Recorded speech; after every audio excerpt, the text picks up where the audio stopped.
sports voice of Frankfort High School for over 3 decades. HDTV, Hot Dog Television. Good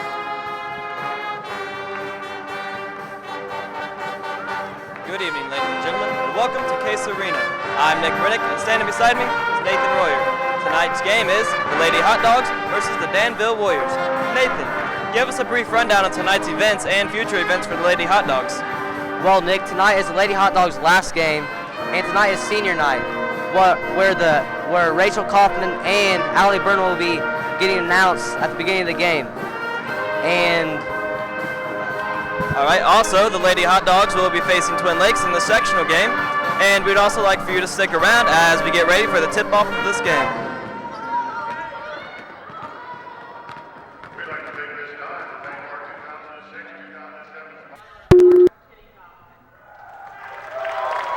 And welcome back, ladies and gentlemen.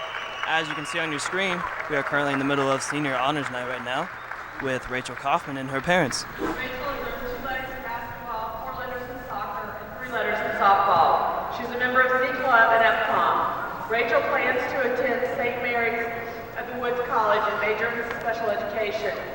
First and foremost, she would like to thank her parents for encouraging her to continue to play when she wanted to throw in the towel. She would like to thank her teammates because without them, she would not be standing here right now. She would like to thank Ms. McDowell for all her dedication to the team and all the work she does for the team. Finally, she would like to thank the coaching staff for not only making us better basketball players, but all around better people. Her favorite memories are weekend rituals, spelling pre-grade locker rooms, that just burns my butt, Allison Fawcett, enough said, finding a cuddle buddy for life, Valpo and North Harrison trips, rocking the mini, and every moment with these wonderful girls. Rachel Kaufman.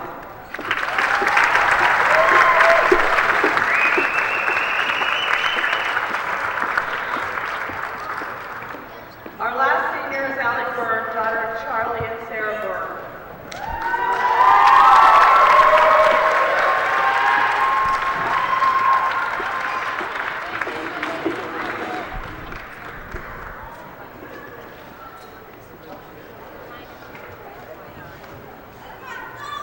Allie has earned 4 letters in basketball and 3 letters in softball. She is a member of National Honor Society and FCOM.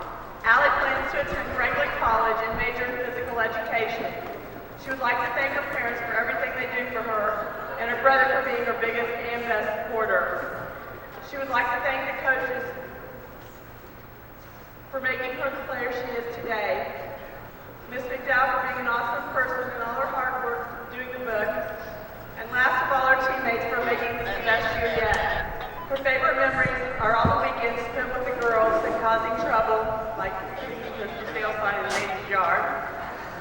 Allison falling down, Storms gagging all of us on the way to South Line, getting flashed by a guy in Crawfordsville on the way to a game, long bus rides and interesting conversations, Mad Baller for life, being cuddle buddies before the away games, and Valpo team camp and late night speaking tongues. Allie Byrne.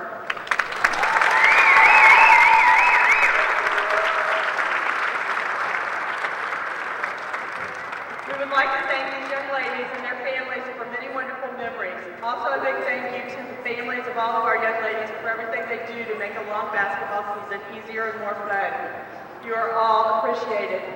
Good luck, girls, as you enter your last game in Case Arena, and as you enter sectionals next week. We will miss you. Remember as you move on, my will shall shape the future. Whether I fall or succeed shall be no man's doing but my own. I am the force. I can clear any obstacle before me, or I can be lost in the maze. My choice, my responsibility, win or lose, only I hold the key to my destiny. Thank you. Good luck.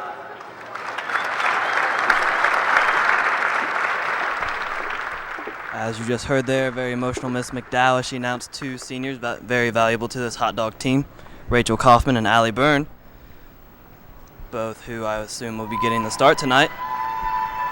With 3 minutes before tip-off, the clock will begin to run as the Lady Hot Dogs head to their locker room.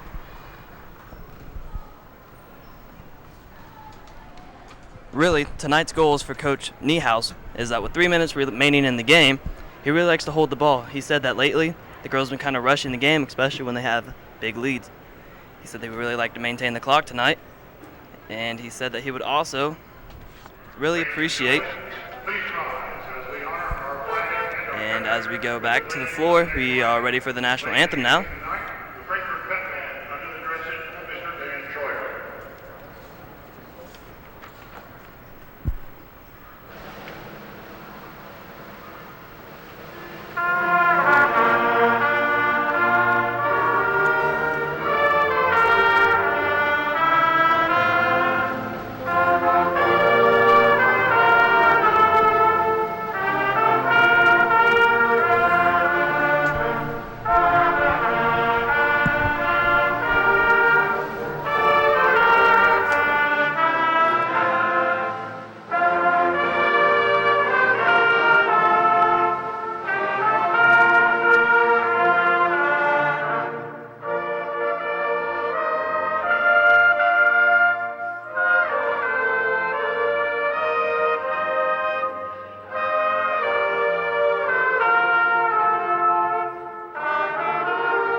And once again, we'd like to thank everyone for tuning in tonight to watch the Lady Hot Dogs face on the Lady Warriors of Danville.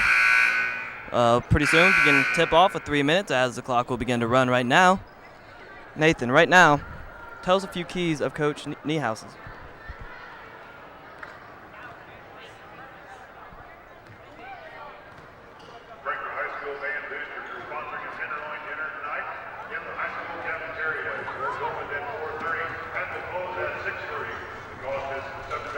All right, well, Nathan, Coach Niehaus said that his keys were the post position. He said that Tasha Allball right now, very dominant player for them, said that she really needs to step up tonight. Tonight he expected to have a very good game with her coming down in the post. He said that he wanted to run the offense and try to do a little lob pass right over to her. Also, Jennifer Soms controlling the offense said that he wanted she and Allie Byrne both to take quite a few shots tonight as he expected to pull away early if at all possible. And as you see right now, both teams warming up. Rachel Kaufman at the free throw line as the starters begin to shoot around. Nathan. Yeah. Tell us who you believe the starters will be tonight, with it being senior night and Rachel Kaufman usually not getting the start. Do you feel that she'll be getting the start tonight? I think it's going to be Brittany Warmoth, Rachel Kaufman, Jennifer Stoms, Allie Byrne, and Brooke Howe. I would have to agree with you there. I'd say that Coach Niehaus will give both of his seniors the start.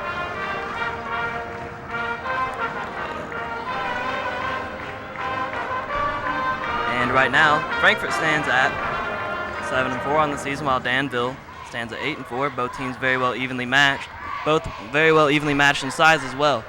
Danville has a player, number 42, Amy Kramer, who stands at 6 foot. She's only a freshman, but she still stands at 6 foot, while Frankfort's tallest girl, Tasha Allball, their center, stands at 5'11".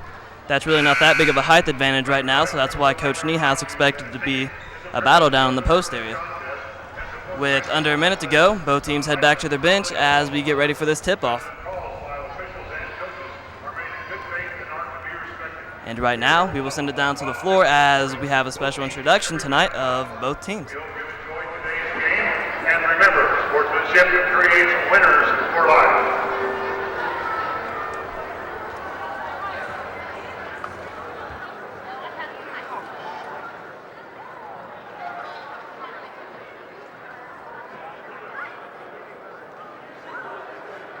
Ladies and gentlemen, welcome to Everett Case Arena, the house where the Lady Dogs play basketball, and tonight's varsity contest between Danville and your Frankfort Hot Dogs. Here is the starting lineup. First for the Warriors of Danville. A guard, a 5'10" junior, number 12, Mac Lee. A guard, a 5'6" junior, number 22, Emily Murphy. A forward, a 5'10" senior, number 24, Julia Birdwell. A guard, a 5'9" sophomore, number 33, Liz Scott. And at forward, a 6-foot freshman, number 34, Allison Brown. Head coach, Sarah Strong.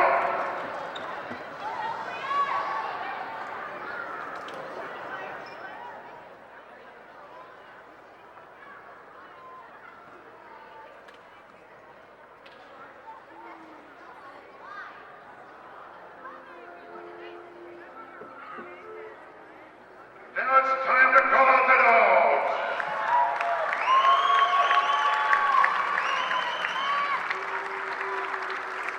A forward, a 5'10" sophomore, number 22, Brittany Warren. A forward, a 5'11" junior, number 50, Tasha Alba. A guard, a 5'5" junior, number 33, Jennifer Stone. A guard, a 5'5" senior, number 21, Rachel Hoffman. A guard, a 5'8" senior, number 35, Allie Burr. Head coach, Ed Niehaus.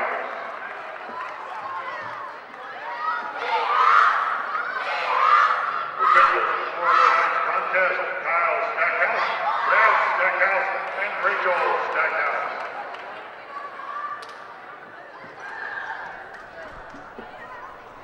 As we get ready for the tip-off, we'd also like to remind you that if you're watching the TV right now, and we'd also like to invite you out to come watch the Dogs or stay home as we broadcast the boys' game live.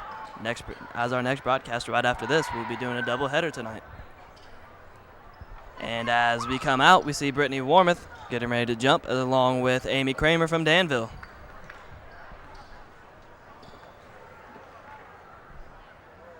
And just a side note, I believe all of the officials tonight are Stackhouses, and they are related.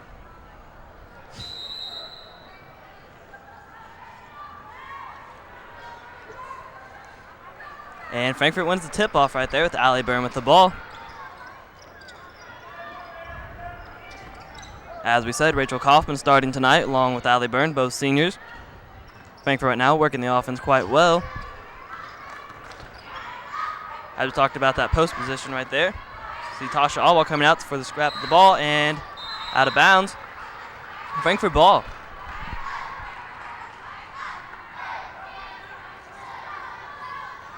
Allie Byrne to inbound the ball.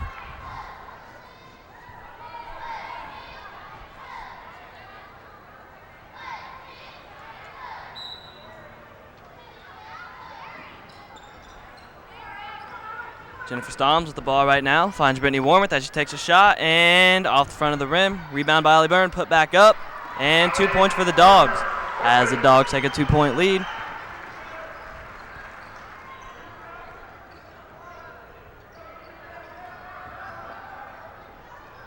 And in and out for the Warriors as Brittany Harmon gets the ball. Rachel Kaufman passes up to Jennifer Stoms. Jennifer Stoms driving high, finds Tasha Allball. Nice job, 4 points for the Dogs.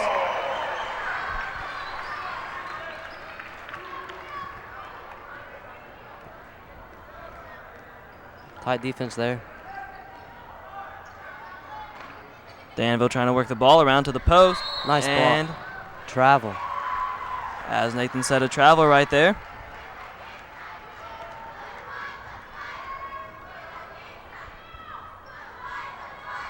As Frankfort slowly taking the ball up the court.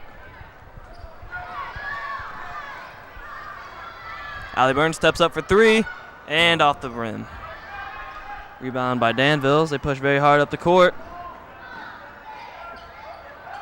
Liz Scott for three and off the front of the rim, rebounded by Jennifer Stoms.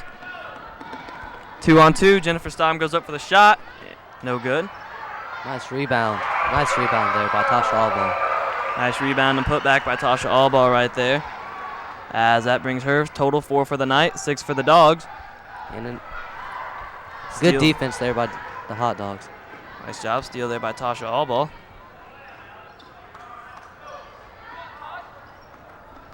Allie Byrne drives hard. Puts it in for 2 more. As Danville will take a timeout, the Dogs right now lead 8-0 with a little over 2 minutes gone off the clock right now. So far, Nathan, wouldn't you say the Dogs are taking command of this game?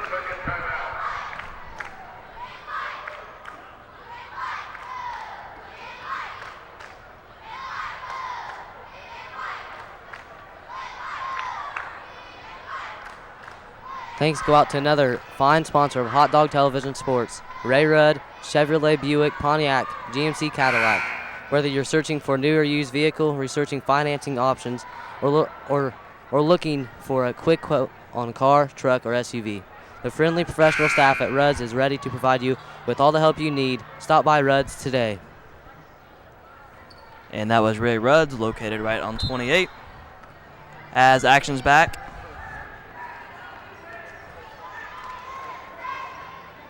Emily Murphy driving the ball up the court.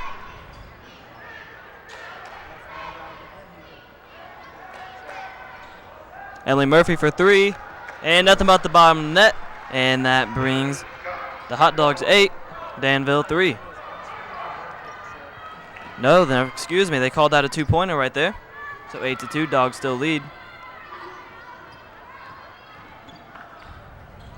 Danville now stepping up the defense just a little bit.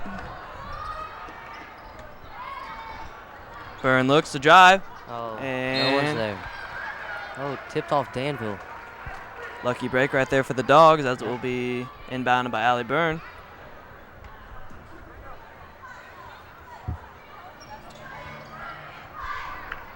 Allie Byrne looking. Finds Brittany Warmouth as she passes out to Jennifer Stoms. And Tasha's working pretty hard down low. Yeah, we said that post position would be a very vital key to this game. Nice shot right there by Allie Byrne. 10-2. Dogs lead still. Nice drive. And the foul's on Allie Byrne. And the ref called that one on Allie Byrne. Looked like the player was a little out of control. Allie Byrne still called with the foul. Her first of the night. Frankfurt first of the night as well.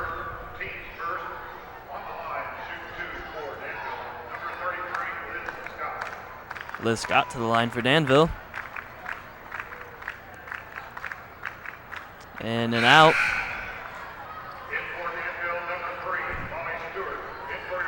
And in for the Hot Dogs, Brooke Howell and Macy Webster.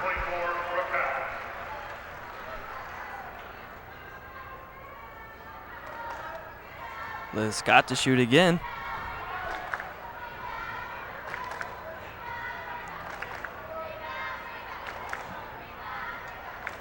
Liz Scott drains her second one as she now has all 3 total points for the Danville Warriors.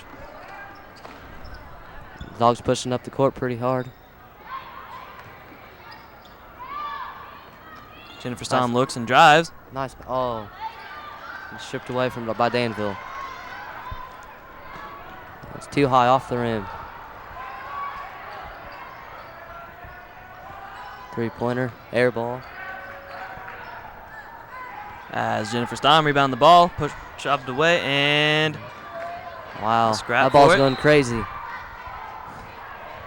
Coach Niehaus pointing out who the ball was on, but the refs will say that it was out on Frankfurt Danville ball.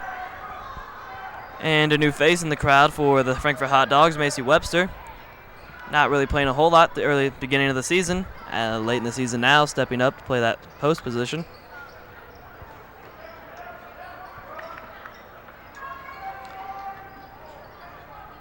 Right now, the Dogs in the zone defense. Yep.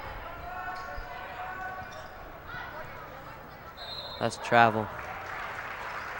And travel called on Liz Scott. Nathan, the Lady Hot Dogs run that zone defense almost better than anyone right now that we've seen in a long time.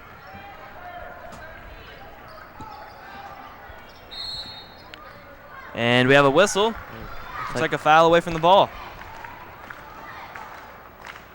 Fouls on Macy Webster. That foul's on Macy Webster. A little shove away from the play. Her first of the night, the team's second of the night. Molly Stewart bringing the ball up the court for Danville. Looking to drive. Allie Byrne, tight defense. That is good defense by the Dogs right there. And thrown away by Stewart. Hot dog ball.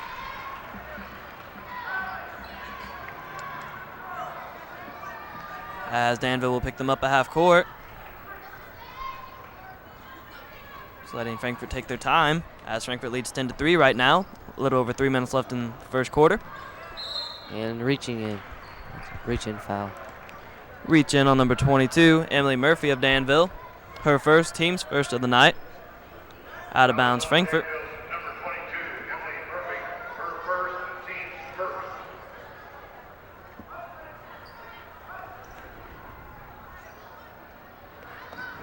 Allie Byrne looks, finds Jennifer way down court as Jennifer catches and drives up court. Oh, and that's a reach in foul. And another foul. That will be Danville's second. The team's fourth. Foul is on Danville's number 3, Molly Stewart, her first, team's second. Nathan, right now, neither team really taking over this game, even though Frankfort leads 10-3. Neither team really just making the dominance out there.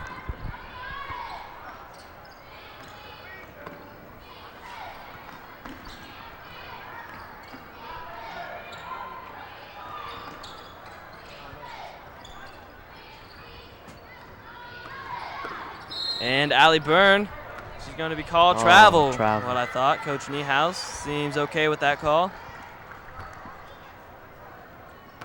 A little confused, but he sees it now. Jennifer Stoms picks a man up as her man drives. Passes off. It's blocked. Nice job right there by Allie Byrne. Deflects the ball. Jump ball. Jump ball, arrow possession in Danville's favor.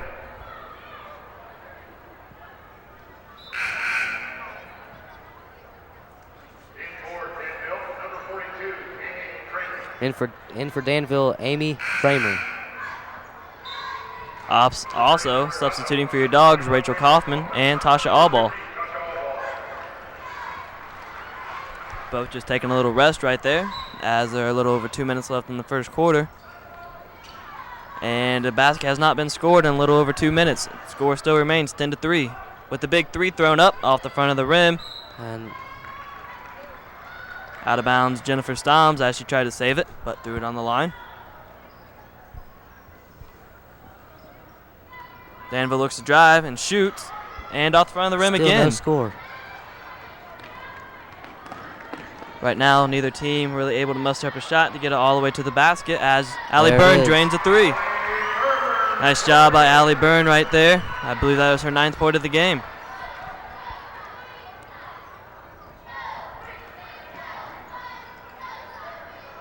And a long-range shot off, rebounded by Danville. Puts it up again, and 2. Mac Leith right there with 2 points as she extends Danville's score to 5. Nice pass up court. Rachel Kaufman look for a big three off the back of the rim. Danville rebounds the ball.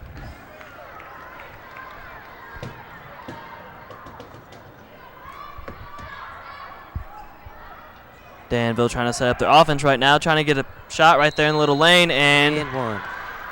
Foul will be called.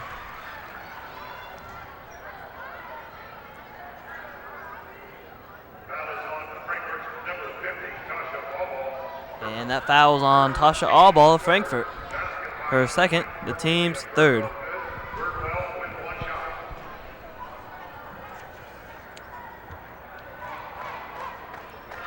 And as she drains the second one, the score is now 13-8, Frankfort.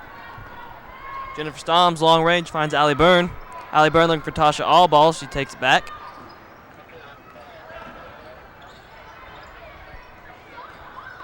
And Rachel Kaufman drives, and she's going to be called to travel. Look to pass, but unable to get it off.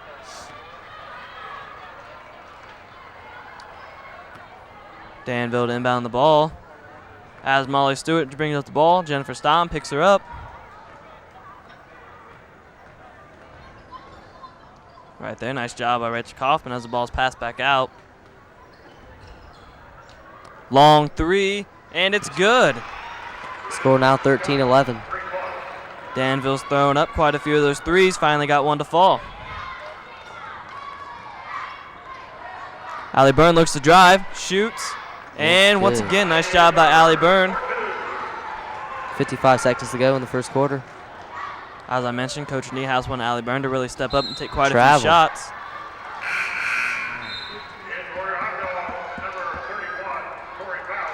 In for your hot dogs, number 31, Tori Faust and Brooke Howe. Two young additions to this hot dog varsity squad.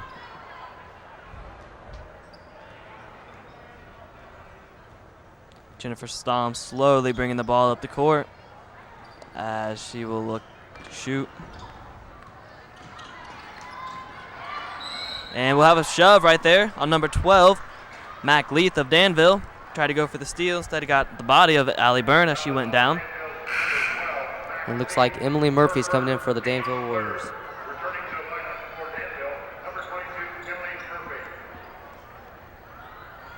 As Allie Byrne inbounds the ball with 30 seconds left in this quarter. I think the Dogs are going to hold it for a last second shot. And it looks like another foul. Danville fans not happy with that, wanting the travel instead. Instead, they're going to get the foul called. And that foul's on number 3, Molly Stewart. And with that, Molly Stewart will go and sit the bench as Lindsey Nelson of Danville comes in. Danville still not happy with that, still discussing it with the ref.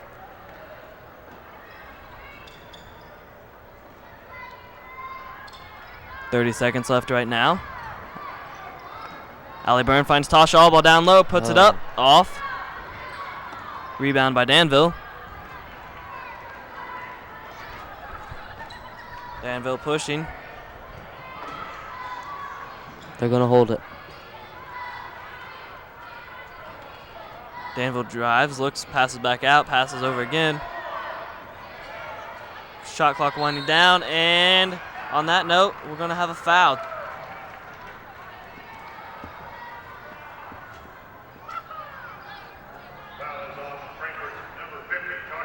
And once again, Tasha Allball called with a foul right there. Hands were not quite straight up.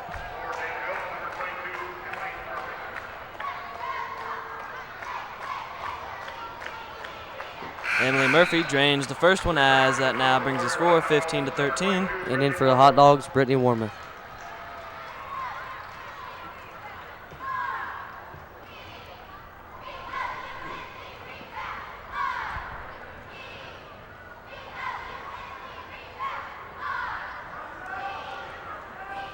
And off the back of the rim, rebound Brittany Wormuth. Allie Byrne will just hold it. No call called right there as the Dogs take a 15-12 lead into the second quarter. Nathan, what are your views on this half?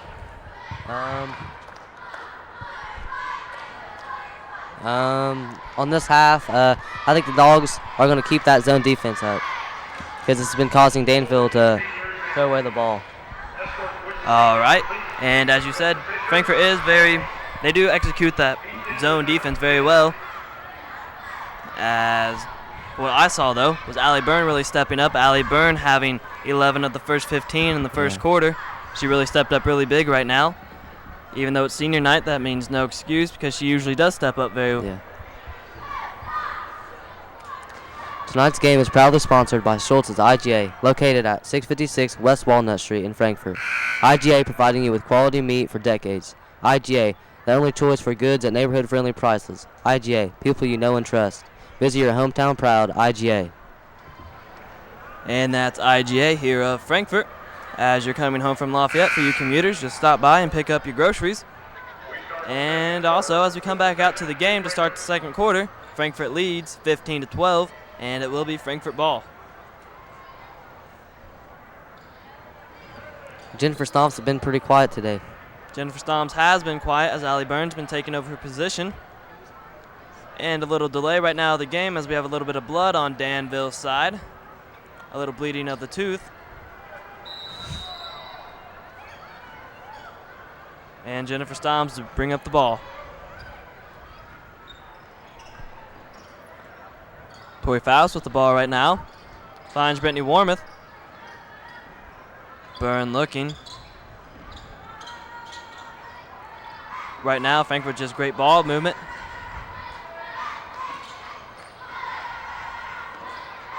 Frankfurt one time led 10-3 as Danville came back and almost caught back up to them by 3. Frankfurt ball. And that was off of Danville, as you said, Frankfurt ball.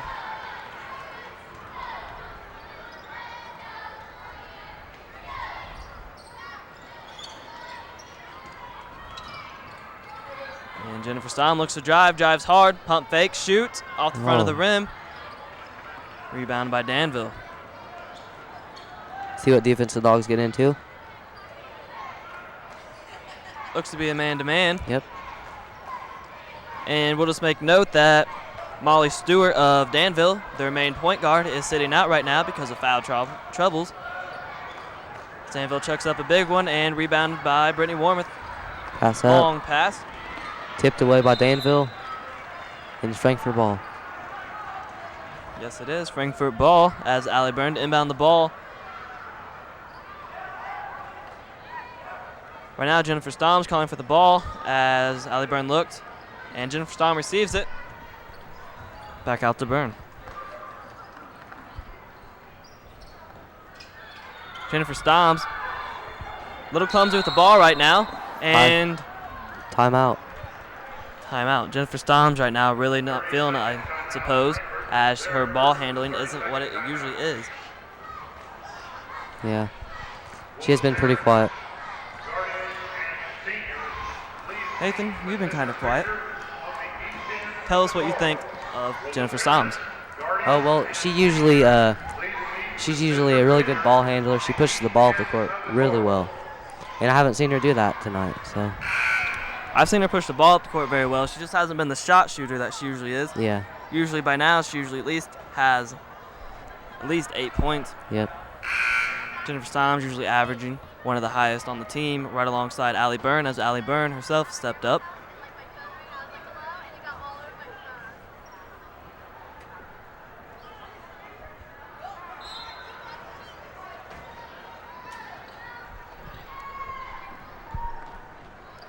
Jennifer Stoms with the ball.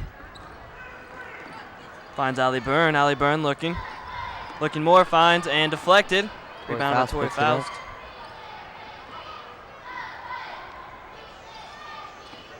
Allie Byrne looking once again. Rough ball movement out there by the Dogs now. Dogs getting a little carried away, almost throwing balls away. I look like I was tipped off Danville. Yeah, I thought so myself, but looks like Dogs ball as Rachel Kaufman comes back into the game and Tori Faust will take a seat on the pine.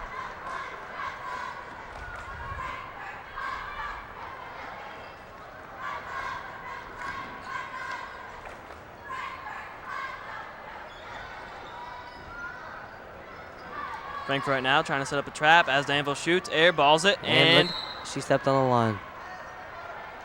Frankfurt ball. Thought maybe they're going to call it travel, but luckily we got the break there. Step on the line.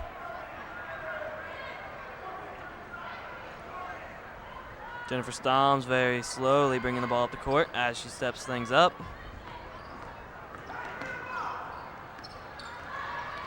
Allie Byrne drives hard. And one.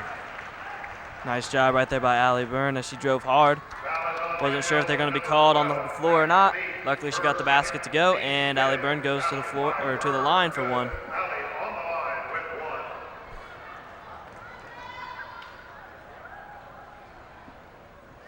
And off the back of the rim. Rebounded by Brooke Howe. Jump ball. And with the jump ball, it's in favor of Danville.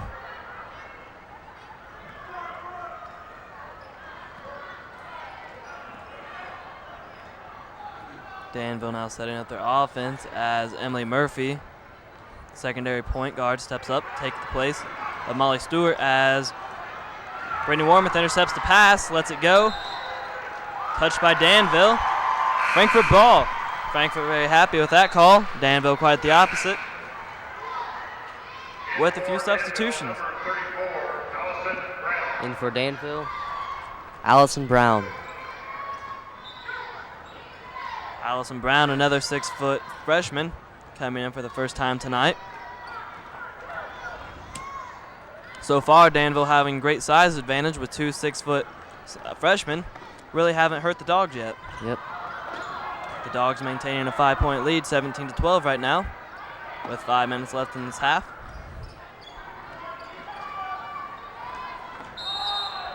Great defense right there by Danville. As 5 seconds was called, Coach Niehaus not exactly in favor of that call, as he thought that clock should have reset right there with the pass, but obviously they did not see that. Danville ball now.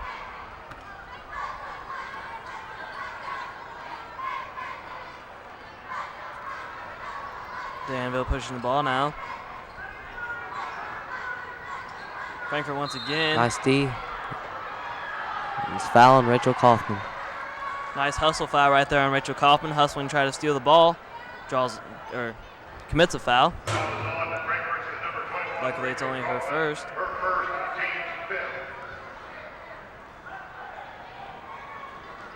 Finds the post man down low. Looks, no good. And we're gonna have, looks like a foul on Danville. Number 34, Allison Brown of Danville.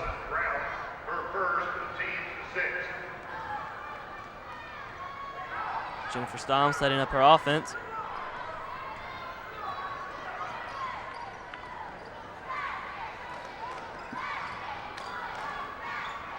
Allie Byrne with the ball right now, looking for the man down low. Finds Jennifer Stoms behind the 3-point arc.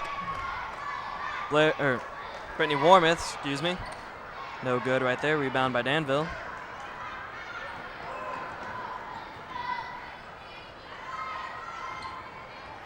And saved by Danville. Rachel Kaufman right now looking to find Jennifer Stoms. As Stoms pump fakes, finds Byrne down low, drives, and 2 points. Great job, Stoms to Byrne for 2 points right there as the Dogs extend their lead 19-12 with over 4 minutes to go left in this half right now. Right now the Dogs back up to their largest lead of the night, 7 points. And looks like a foul on Allie Byrne. You're correct. Foul right there on Allie Byrne on the floor. A little bump and go right there.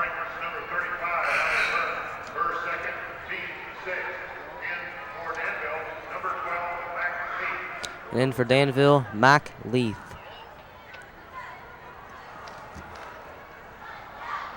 Postman drives, looks, 2 points right there by number 24, Julia Bridewell. Stoms looking, pops the 3, off the front of the rim. Allie Byrne with the rebound.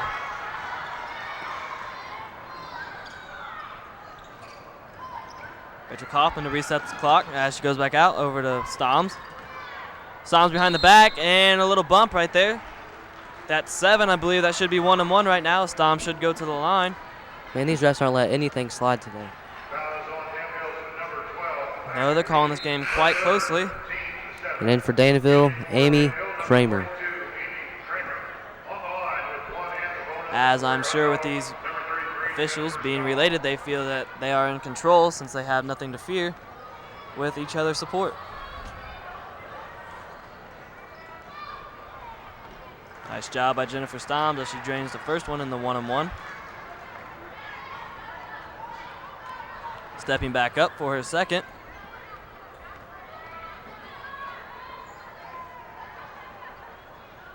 And off the back, rebound by Danville. Score now 20-14, Frankfurt still.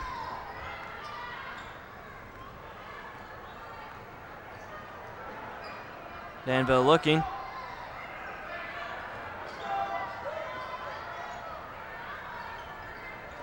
Danville drives hard, passes back over.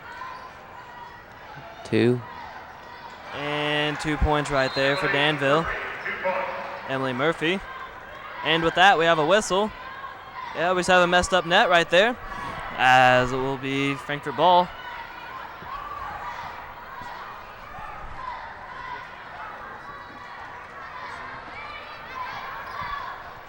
And Jennifer Stamm with the ball. Looks, finds Brittany Warmoth down low. And the confusion, Frankfurt ball.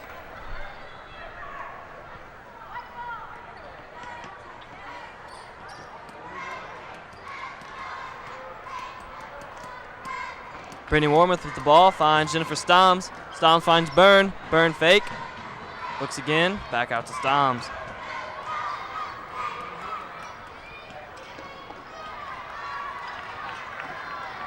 And Brittany Warmoth with the ball. Frankfurt methodically taking their time Nice as drive. Allie Byrne won the foul. Instead, the refs called it all ball. Frankfurt ball, though. Looks like it went off Allie Byrne there, but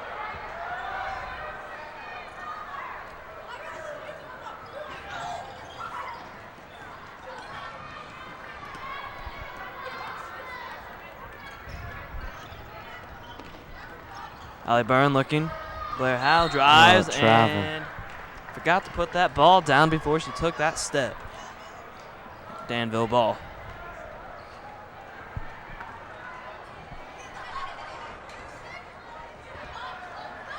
Murphy bringing the ball up. A little over 2 minutes left in this half.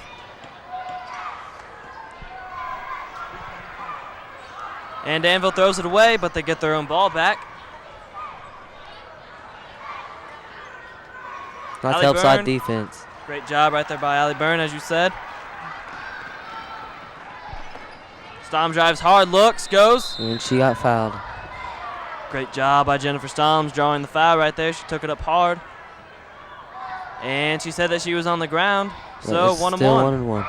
That's Danville's 8th foul. Murphy, her second, team 8. On the line with 1 and the bonus, Jennifer Stamm.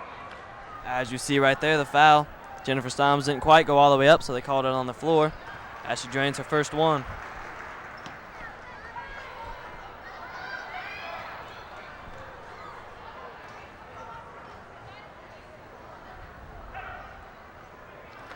And we're only 1 for 2 on that time.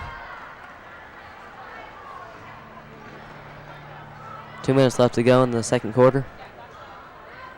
Danville right now trying to slowly chop back into this Frankfurt lead as 2 more points for Danville. 2 points. As the lead for Frankfurt back down to 3 with 1 minute and 45 seconds left right now in the quarter.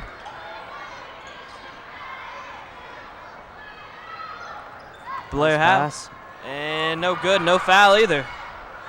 And puts She her own gets her own shot. rebound. Or 2.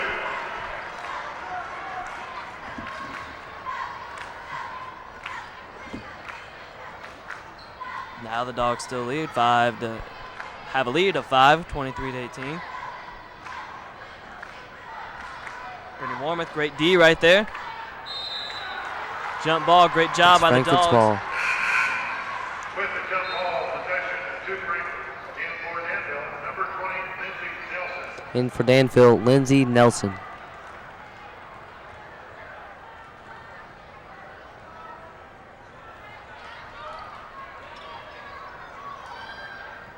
Frankfurt slowly setting up their offense as they're trying to work this clock right now. Inside of 3 minutes, Frankfurt really trying to work on their game management. Maintain their lead to take into halftime as Allie Byrne drives hard. And Great job right there. She draws the foul to shoot 2.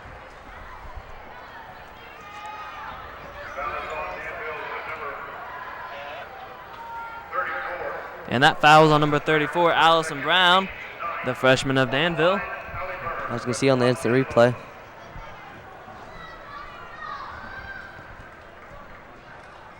And first one no good by Allie Byrne.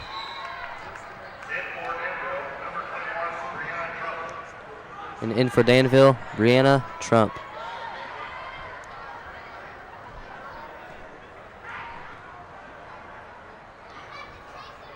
And Byrne's second one, good. And in for the Hot Dogs, Tori Faust. Allie Byrne takes a seat. Tori Faust comes in as there's under a minute to go in the half right now.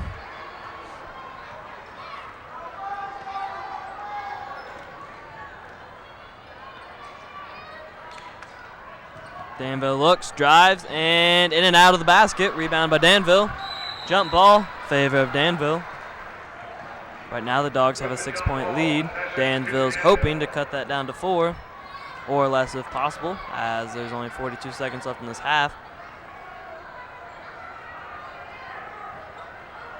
Dogging the prevent defense, and Nice out of defense bounds. by Brooke.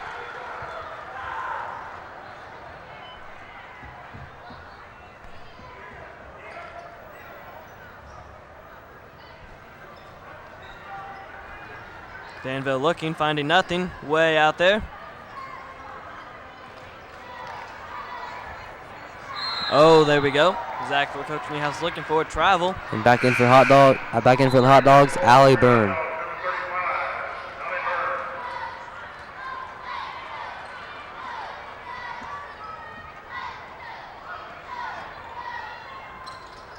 Byrne back into the game with the ball. Finds Howe. Howe drives, goes hard, and no good. No foul called on that one either. No travel called there either. Three And ball.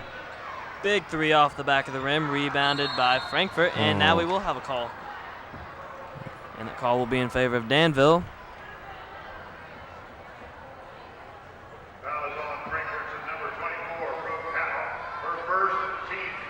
Fouls on Brooke Howe.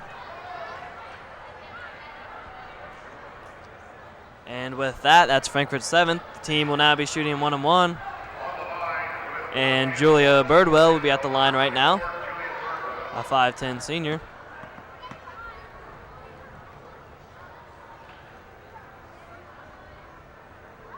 And good. Drains the first one as the score now 24-19 Frankfurt. Danville slowly cutting to this lead.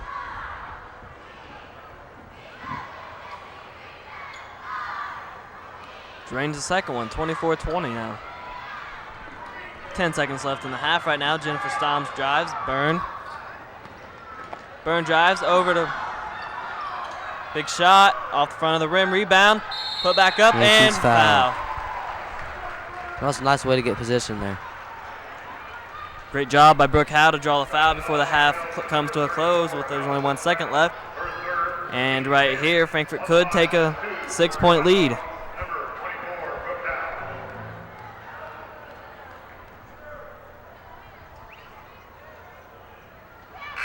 She drains the first one. In for Danville, 42, Amy Kramer, and 31, Tori Faust for the Hot Dogs. Howe for a second shot.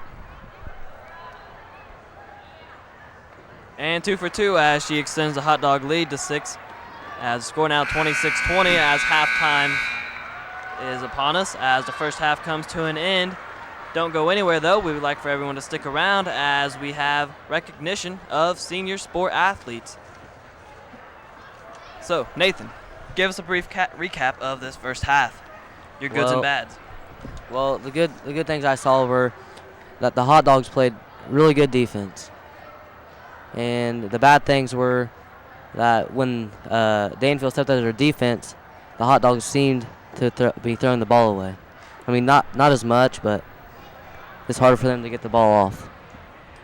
I will agree with you there. As my good for the Frankfurt Hot Dogs was their defense. Their zone defense was great as they pretty much shut down Danville. As they went into the man-to-man, Danville slowly crept their way back into the game here as the score is 26-20.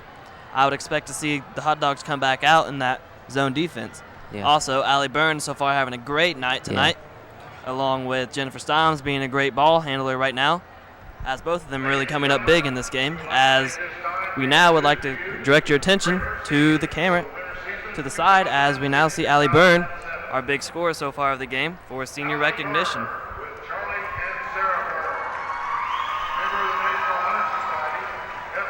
Allie Byrne, as we heard earlier, said that she will be attending Franklin, and I assume will be playing basketball. Nothing was said, but I will assume attending Franklin, she will be playing basketball.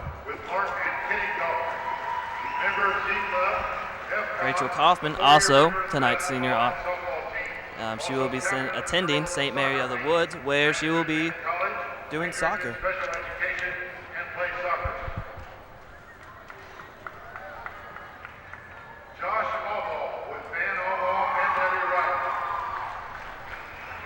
And Josh Allball, a new member of the wrestling team right here. Josh plans to attend college, but so far undecided as where he decides to go. And always the hometown favorite, Kaya Arian, as she's escorted by her parents. Co-captain of the swim team. Plans to attend Ball State, majoring in journalism or nursing.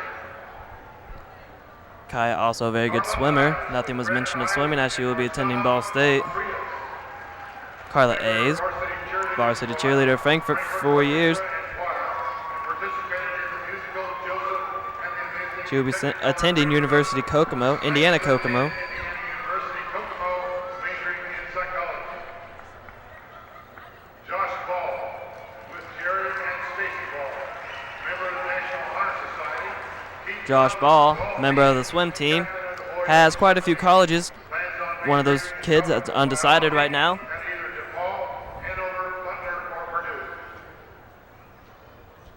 Heather Carter, with Kathy Henry, member of the National Heather Honor Carter, a very intelligent young lady, as she was on the Academic Bowl, Spell Bowl, and a very proud member of the band. And she plans on attending Purdue. and Purdue University. Kristen Janella, with Jeff and Kathy. Kristen Chenoweth, also a swimmer, very involved student, as she is our senior class president this year. And she intends on attending. Participated in volleyball, swimming, and track. Plans to She attend is undecided, actually, to major where I believe she's hoping to play some sort of sport. Derek Clinton, with Bill and Barb Clinton and Denise Reinhardt. Derek Clinton here is a new member of the swim team. He will be attending Kelly School of Business to study business. A one-year member of the student council and swim team. Plans to attend Kelly School of Business to study corporate finance. Ryan Coy, with Lee, Ann, and Jay Watson, member of tennis and wrestling team. Ryan Coy, a senior wrestler in North Carolina. this year, as he, I believe, wrestles a 103-pound class. Not present tonight, Sarah Dorsey, with Neil and Lori Dorsey, captain of the Frankfurt Fire Dance Team and member of Fortissimo, National Honor Society and Girls Golf Team. Participated in the musicals and big broadcasts. Plans to attend Butler University, majoring in Spanish and pre-medicine. Erica Hughes, with David. And walking through the door right here, Erica Hughes, as she is in color guard right now, where she plans on attending University Kokomo, Indiana, where she will study biology. Study biology. Very interested in the rainforest and such. Lauren King, with Steve and Beth King, member of the D Club, 4-year Gordon Keeney, also a swimmer, 3-year member of the cross country and track team. Plans to attend a 4-year college. undecided as of right now, but she will attend college. Kendall, with Janet Beatty. And here Kyle Kendall plans on majoring in marine biology and plans on attending college. And also a little side note, Kyle loves to ride his bike around town, as he is a future member of the Tour de France.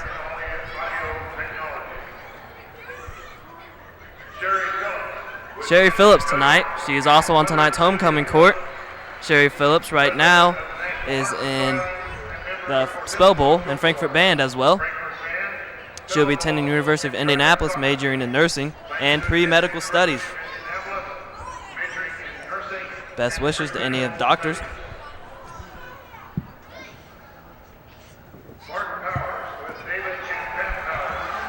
Mark Powers, also another member of tonight's homecoming court, where tonight he is a senior member of the wrestling team. He's very involved in a school, still undecided for schools. Plans to attend Butler or the University of Indianapolis, majoring in athletic training or sports marketing. Amanda Scott, with Nancy Scott. Amanda Scott coming out with her mother right now. She's a 4-year band member where she serves proudly right now playing in the pep band, as you hear over our speakers tonight. She plans to attend Indiana State studying nursing. To study nursing. Michael Sexton, with Michael Sexton, a proud HDTV member, where he plans on attending Ball State University studying in telecommunications. And right now he is currently in band. Super Bowl and HDTV crew. Plans to attend Ball State University, majoring in telecommunications. Caleb Thompson. And Caleb Thompson, a crowd favorite here, as you can hear right now, escorted by his mother, Beth. Caleb attending St. Joseph or Franklin to study athletic training and play football.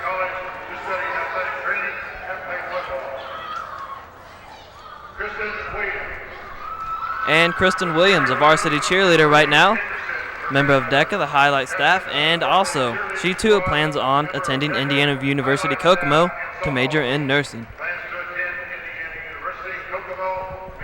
We at HGTV would like to send out our best wishes to all of these students as they go on in life. As you see, quite a few tonight. All very proud members of the community, all going on to bigger and better things.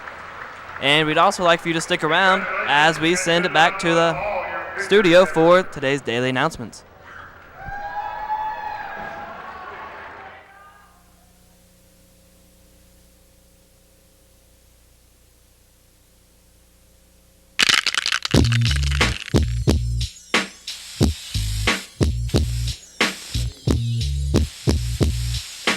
Shalom everyone. Today's just one of those lethargic days. I don't want to do anything.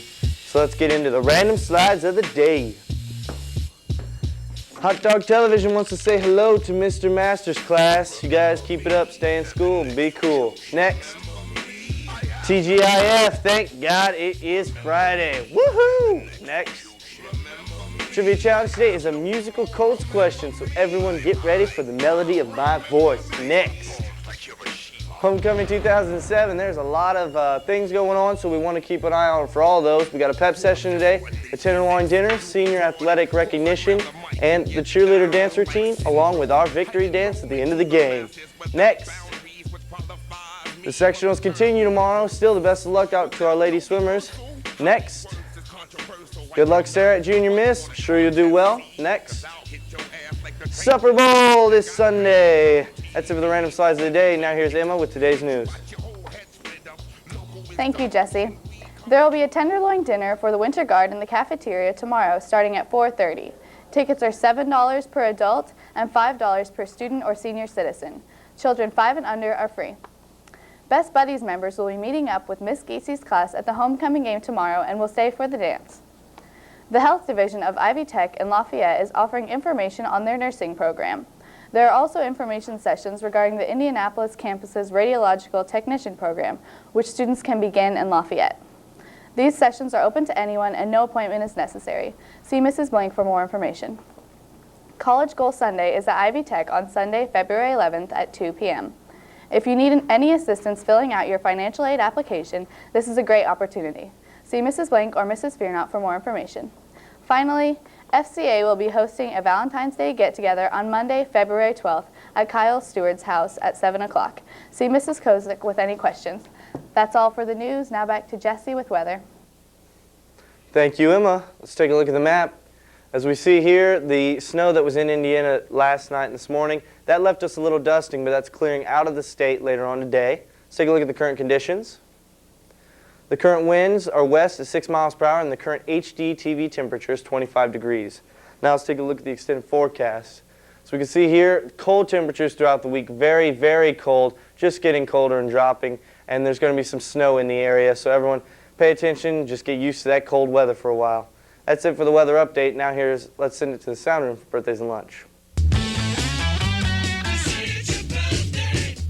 There are no student birthdays today. Celebrating half birthdays are Michael Lee and Kendall Sinisak.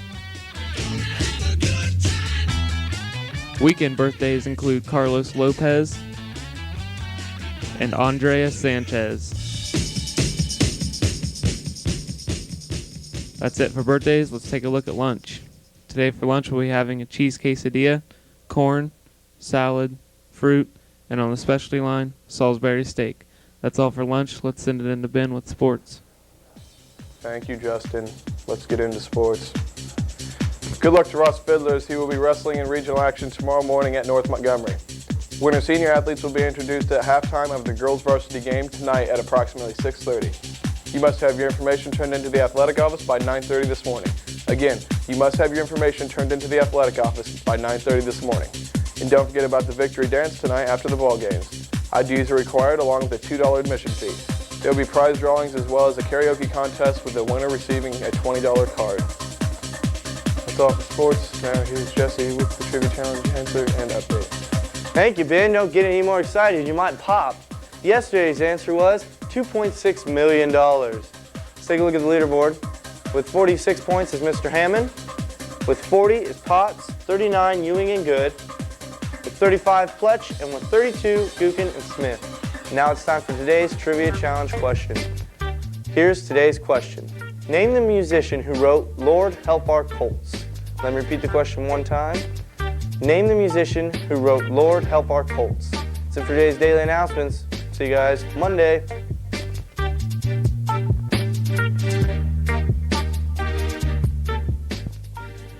And I'm going to pick it up from here in South Florida. Now, while most fans will be watching the Super Bowl in their own homes, there are some who were planning to have a Super Bowl party at one local Indianapolis church. 24-Hour News 8's Jennifer McGilvray has more on the NFL and why they're throwing a plan on some Super Bowl parties. The party is over before it ever began at Fall Creek Baptist Church. I made an assumption that Super Bowl parties are going on all over America. Well, why not show our congregation that you can have fun, be a Christian, and have Christian values? Because the NFL won't allow it. The party's canceled. Under the copyright law, the Super Bowl is owned by the NFL. NFL spokesman Greg Aiello says it doesn't matter whether it's a church or library or museum. We don't allow our games to be shown as mass viewing events in large venues. We can't allow an event to be misappropriated for other people's purposes. Public performance is one of the rights that belongs to the copyright owner. IUPUI law professor Kenneth Cruz says NFL attorneys would argue that a public viewing would interfere with finding out how many people actually watch the game. The NFL does make exceptions. Sports bars can show the game because they show sports on a daily basis, but they can't charge customers. The NFL also allows viewing parties as long as the television is a 55-inch screen or less, and there's only one per room. They're concerned that if 50 or 100 people are at some event, are we getting an accurate head count of who is actually watching this show? And the more heads watching the game, Cruz says, the more the NFL can charge for valuable commercial time. Some of the things. Now, Jennifer tells us that the church would like to see the law change so that people would be allowed to watch the game in a family-oriented place. All right, now, as for the city of Indianapolis, business is booming.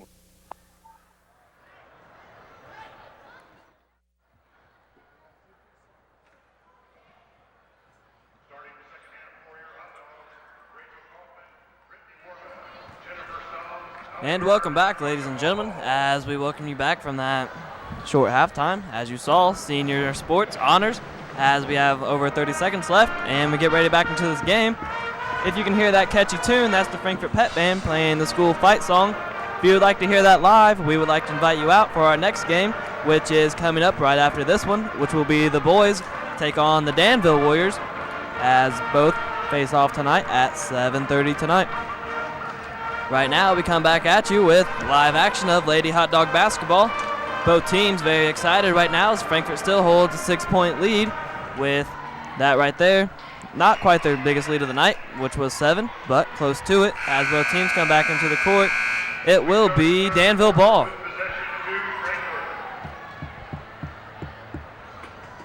Excuse me, we'll be going the other way now, so it will be Frankfort ball. Frankfort starting with their original 5 as well as Danville.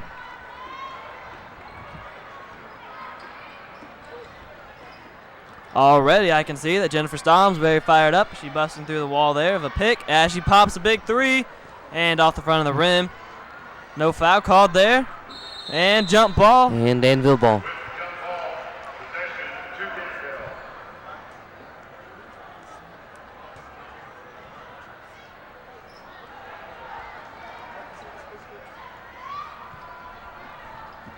Molly Stewart bringing the ball up the court for Danville. Danville still working the offense quite slowly. Dogs in the zone defense. As we said they would be, they had very good success earlier. Man-to-man didn't pay off so well, but the zone does, and rebound by Tasha Allball. Jennifer Stoms looking to Byrne. Byrne drives hard again, and That's 2 good. points. That's pretty much been Allie Byrne's story all night. Drive right into the middle of the lane where no one's going to contest her, and just throw it up for 2 more points. Long shot off, Allie Byrne rebound. Frankfurt pushes the ball up the court. Pass to Rachel Kaufman. Rachel Kaufman, instead of shooting, passes as Jennifer Stein looks. Byrne looking, Byrne slowly looking, finds Stoms. Stoms is all ball back out to Stoms. Stoms drives hard, looks, finds Nice all ball. pass. Great job by Tasha Allball. As now the Dogs have a 10-point lead, the largest lead of the night, as 30-20. So far, the Dogs have really come out up on top here and have pretty much shut down Danville, except for that right there, which will happen eventually. Right now, Danville playing full court. Jennifer Stoms trying to get the ball up the court. Great job keeping her dribble there. She gets down on her knees and back up.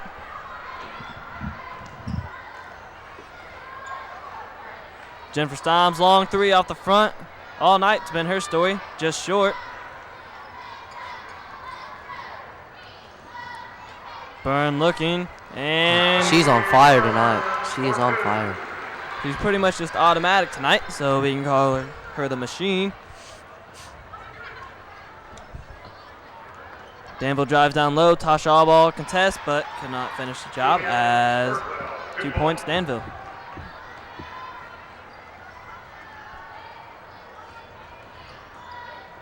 Stom finds Byrne. Byrne to Allball, deflected. Danville gets the rebound. Stops and Danville pops. stops an air ball, excuse me. As Jennifer Stein behind the back goes, finds Rachel Kaufman. Nice. And Yeah, great banks job it by in Rachel there. Kaufman. Way to use the bank right there. Frankfurt now with a 10-point lead once again.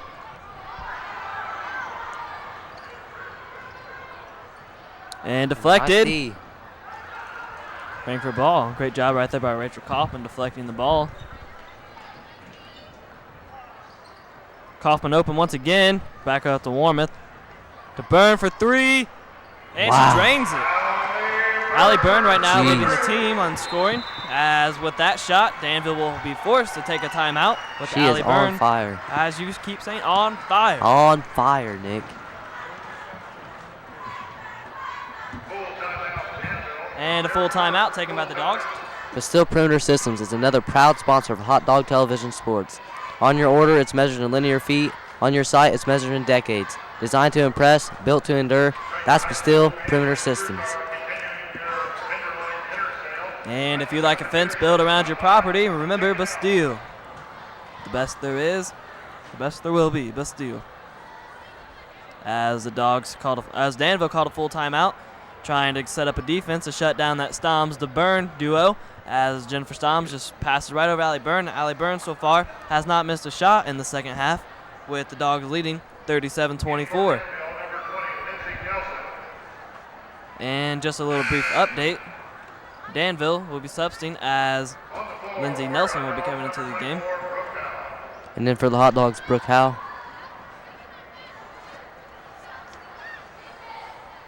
The Dogs ready to play as Danville slowly comes out.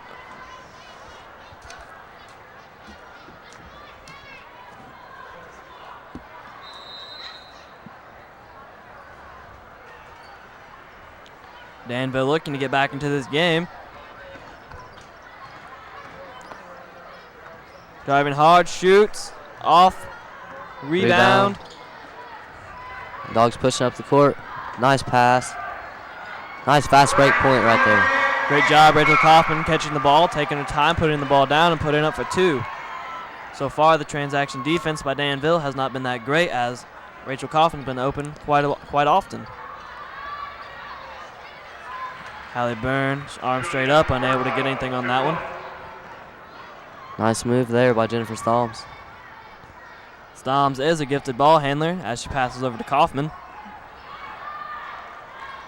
Finds Nice. Warmouth wide open. What? Oh. Tough break for Brittany Warmouth right there as Danville had no one in the lane. Danville ball. And in for Danville, number 12, Mac Leaf.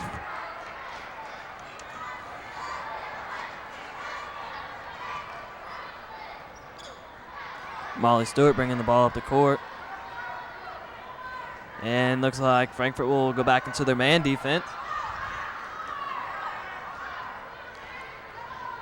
Psalms right now putting great pressure and thrown away by Molly Stewart.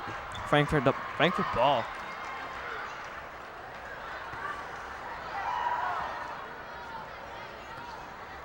Right now, the Dogs with their largest lead of the night of 13 with a little over 3 minutes left in the third quarter. High with the ball. High finds Byrne. Byrne finds Stoms. As Stoms looks and back to Byrne. Byrne drives hard, finds Nice Howe. look. Stoms pump fakes and she'll call it travel. Yep. Do you think it was a travel, Nathan? I don't know. I really couldn't see it. Couldn't see it. I thought maybe she got the pass off. Refs thought otherwise. And Danville ball.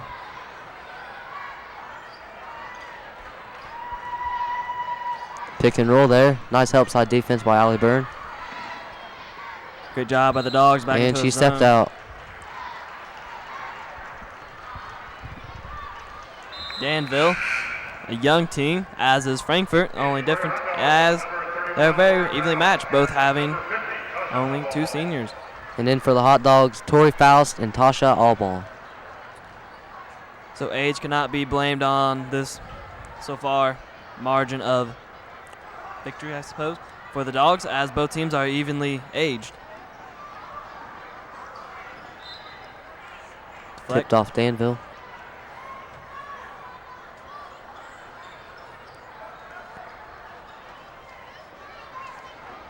Stoms with a great effort. Byrne drives, looks, lays it up for 2 more. Just 2 more for her stat sheet. 26-41, Dogs lead. And in and out. Danville unable to get anything to fall. Once again, Rachel Coffin back and misses it. Rebound Tasha Allball, no foul called. Looks like she got fouled there. Luckily, she got the ball to fall there.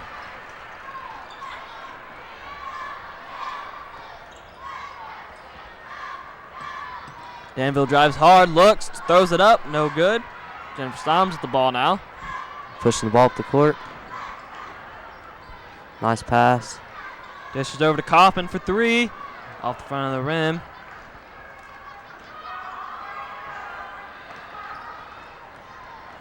Danville so far has not scored a basket in the last 2 minutes. Big shot and sinks it.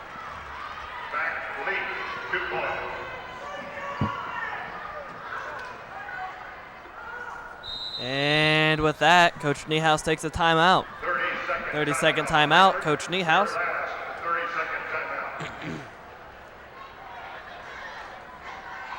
Whether you rent or own, Farm Bureau Insurance provides you with home insurance that offers excellent coverage, affordable rates, money-saving discounts, and the best possible customer service for the best home, auto, life, and farm insurance that has been serving the needs of Hoosiers for more than 70 years. Choose Farm Bureau Insurance. We're part of your life. And that was Farm Bureau. If you have anything to insure, stop by and visit them, and they will be glad to help you. As both teams come back out of the timeout here, Frankfurt just wanted to calm themselves down as they weren't quite ready for the ball there.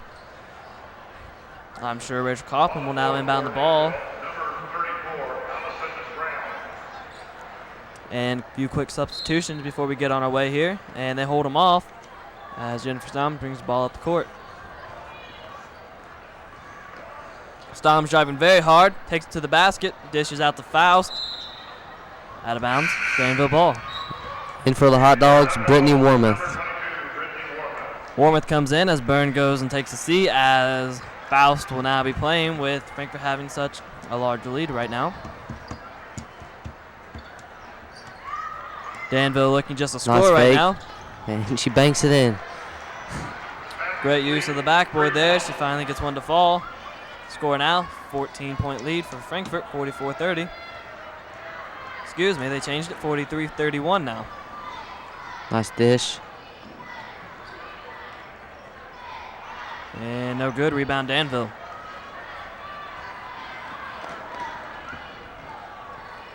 And Danville now setting up.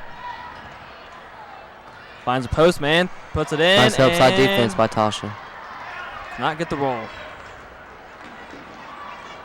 Thrown away by Jennifer Stoms. Splits the double team, lays it up for 2 easy points right there. I think the Dogs need to calm down. I agree with you there with only 15 seconds left right now. Jennifer Stoms slowly bringing the ball up, letting everyone catch their breath as she finds Rachel Kaufman.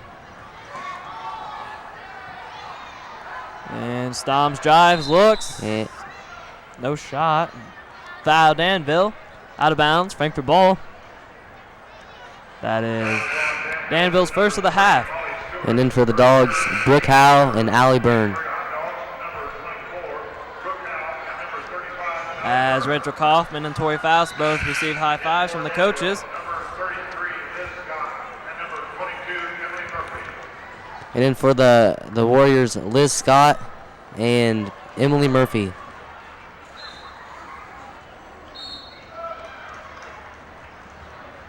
And not exactly sure there. Foul away from the ball. Allie Byrne called with the foul there, her third already.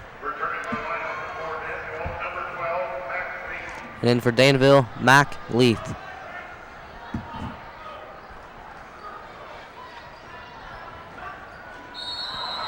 Hard foul right there by Danville, number 12. Mac Leith, a little frustration foul on both as Jennifer Stom goes flailing all over the court.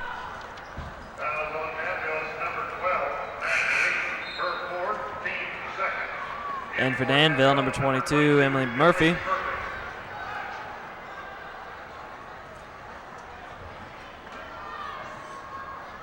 Back in the same position we just were with Jennifer Stoms inbounding the ball. No foul going to be called, and we do have a foul called. And foul called on the ground, so we'll once again have to inbound the ball with only 0.5 seconds left, so it looks like it'll have to be a pass and shoot type of situation.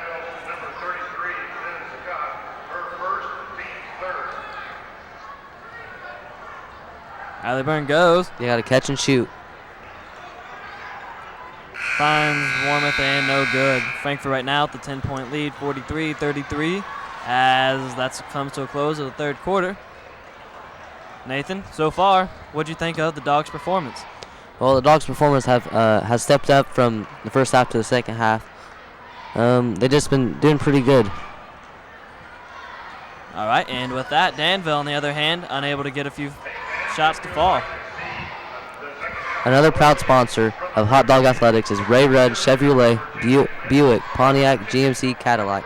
That's right, Rudd's now offers its loyal customers 2 more options, the Chevrolet and Cadillac lines of vehicles. Rudd's pledges to provide you with the customer service you deserve and have come to expect their dealership. Serving Clinton County since 1972, and Ray Rudd dealership will provide you with an excellent purchase and ownership experience. Stop by today. And in case you missed that, that was Ray Rudd's there. Ray Rudd's located on State Road 28 here in Frankfort by the new Walmart. As we come back out, Frankfort's ball, 43-33, 10-point lead as we enter the fourth quarter. We'll start the fourth quarter with possession to Frankfort.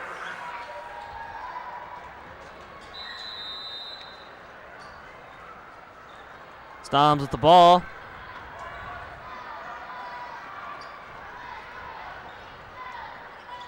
Frankfort using the ball, movement right now. Byrne chucks up a 3 and off the front of the rim. That's her first miss so far in the second half. And pulls out, pulls back up, and drains that one just a few feet closer.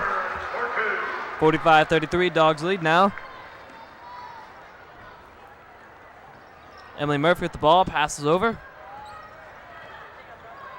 Liz Scott looks, Finds Bridewell. Bridewell up and out. Rebound by Warmouth. Stolen and put back up. No, basket was not made, but Emily Murphy will go to the line. Emily Murphy to shoot 2 with Allie Byrne being called with the foul.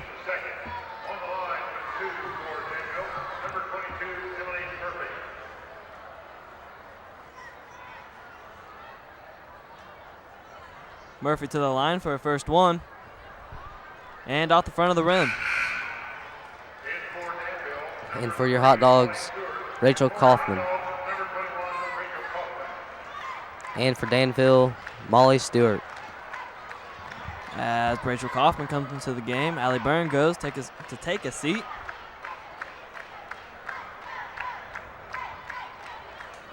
No good on the second shot. Rebound by Warmouth.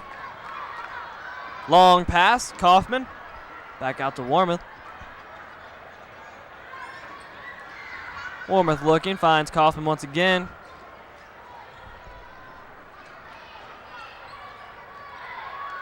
Howe now looking, finds Stoms. Stoms sets up her offense over to Kaufman. Kaufman drives, back out to Warmouth. Warmouth drives hard, looks, and passes back out. Kaufman drives, steps up. Right now, great ball movement as Stoms shoots a 3 off the back of the rim, rebounded by Frankfurt. Great hustle by Blair Howe. Brooke Howe, excuse me.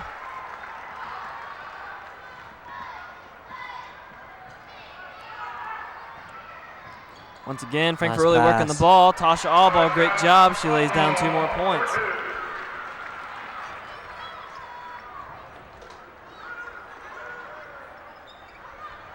Coach Niehaus right now has to be very pleased with the effort of his girls tonight. And no good, Danville. Rebounded, jump ball. Danville ball. Once again, Danville ball.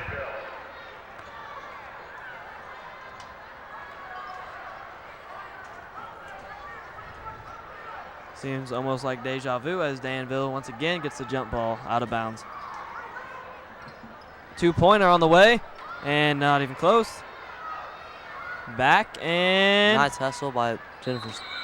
Jump ball once again, Frankfurt ball. With the jump ball, possession to Frankfurt.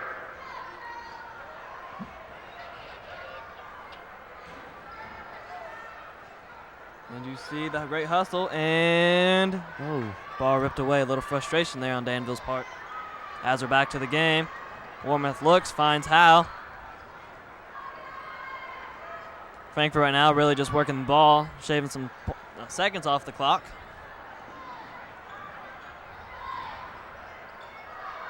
Finds all ball down low, goes up, strong, no good. Rebounded by Frankfurt. Really great ball movement right now by Frankfurt, as everyone so far has been guarding, handling the ball very well. Stoms on the clock, she moves, and it's a drive, but dishes out. Frankfurt really working this Princeton style of offense right now. As Kaufman wide open behind the arc and off the rim. Danville pushing hard, intercepted, deflected out of bounds, Danville ball.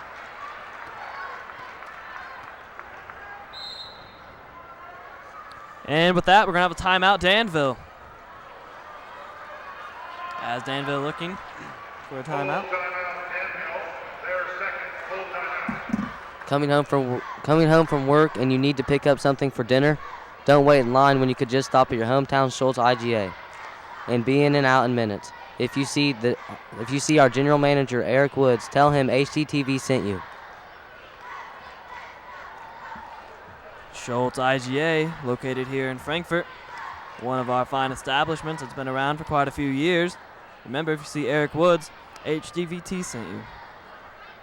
And as we come back out, Danville calls a timeout as they get ready, try to prepare something of their own offense, as right now they're kind of behind 47-33. The Dogs lead. Danville pretty much unable to get a shot to fall. They've had a few good shots, but nothing really just falling down for them.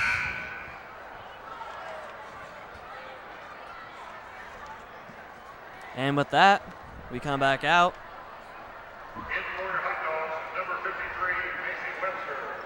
And for the Hot Dogs, number 53, Macy Webster. And with the lead like this, Coach Niehaus feels comfortable putting in younger players such as Macy Webster.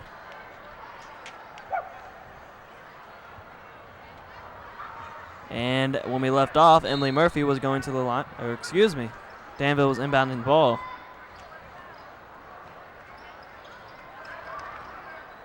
Big shot chucked up by Molly Stewart and drains it.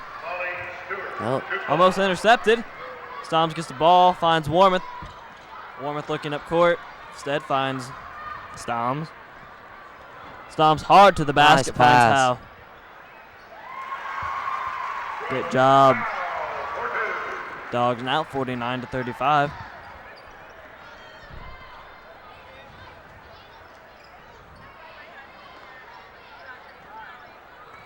Danville looking, no travel called, and drains it for two. Number 24, Julia Bridewell.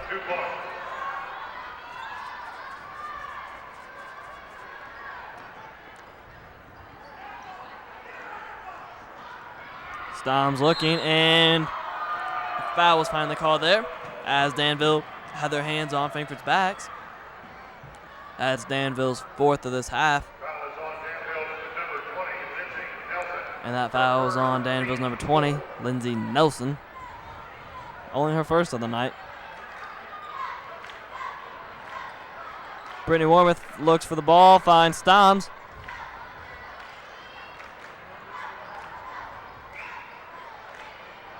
Warmouth looking. Instead drives and dishes. Stoms hard to the basket and Nice. gets one to fall. Nice land there.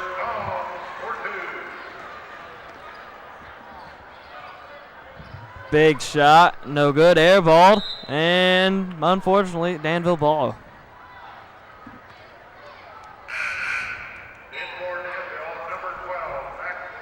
And for Danville, Mac Leith.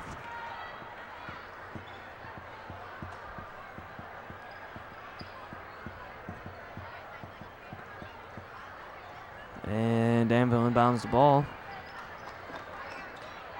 Finds her post, man down low, puts it up, and gets one to fall finally. Coming straight into the game, Mac Lee scores her first 2 points and her first possession. And travel Jennifer Stoms. And for the Hot Dogs, Tasha Allball and Tori Faust. Tori Faust, Tasha Allball. Coming in for Kaufman and Webster.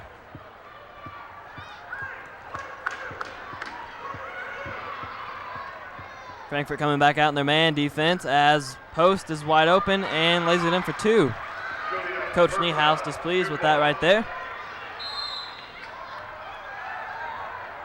And with that, a foul. Danville's coach very unhappy with that. Coach Strand very unhappy with that. She's been quite unhappy with the officials all night long.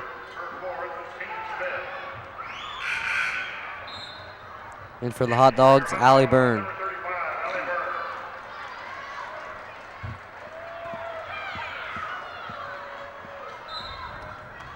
As Danville crowd now comes alive, giving the officials an earful with another foul right there. Number 20, Lindsay Nelson. And with that, the coach receives a warning.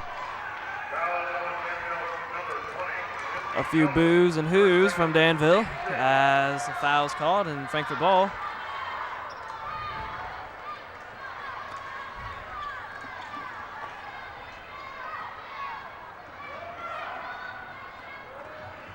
Pressure by Danville. Frankfurt breaks it, finds Byrne. Long ball and blocked. Oh, a foul. I thought that was all ball there. Once again, Danville's coach, Sarah Strand, very unhappy with that. She paces up and down the sidelines as she comes over to find herself a little officiated to null on. Tasha Allball goes to the line to shoot two.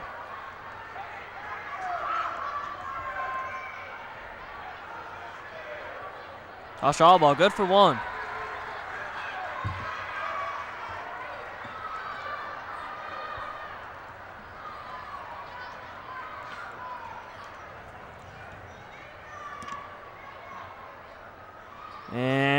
Off on that one, Danville rebounds. Danville pushing the ball very hard with 2 minutes, almost a little over 2 minutes left in this fourth quarter. The game slowly approaching to an end. Out of bounds, Frankfurt ball. And in for the Hot Dogs, Rachel Kaufman. Still, Danville's coaching staff still very unhappy as each rotation of the officials come around, each one gets an earful. Stom's breaking everything of Danville.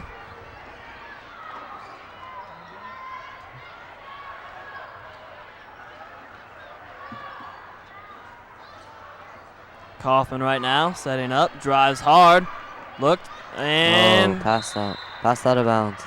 Not exactly what Frankfurt was looking for. Rachel Kaufman just needs to take a deep breath and calm down there. She throws the ball away.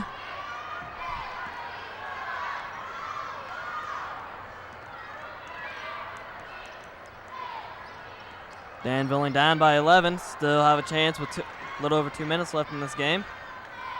Frankfurt working to pull away even further. As Stom dishes the all ball fouled. And that's the team's 8th foul. And that was on number 22, Emily Murphy. That is her 3rd of the night, as these are shooting fouls.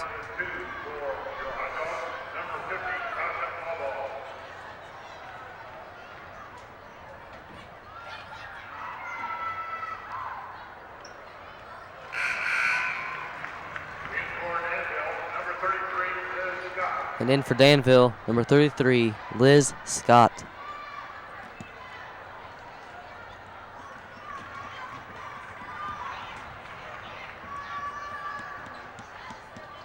All ball drains that one. 54-41, Frankfurt leads.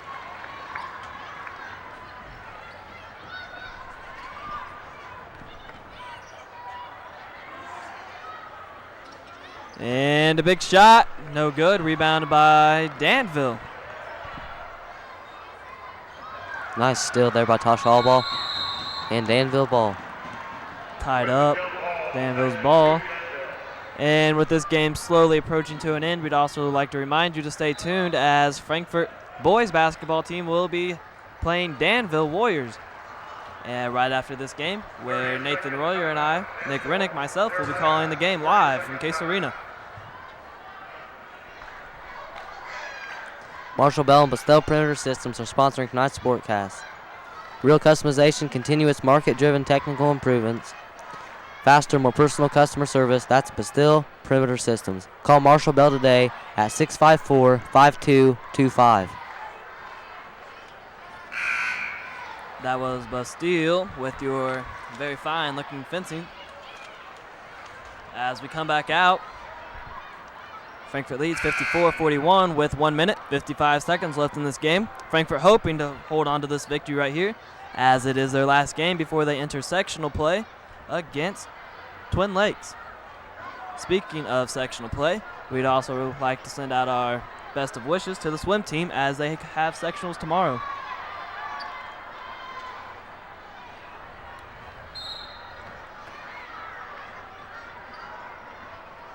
And Danville looking, finds Stewart. Stewart dribbling. And 2 points. Danville right now just looking to cut down the lead. Hard press, everyone coming. Burns breaks it. Trapped and not fouled, but Danville ball. Coach Niehaus with the ball, pointing out the spot.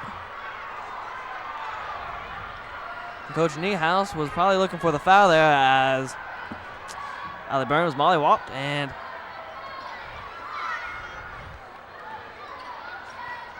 Tasha Allball goes.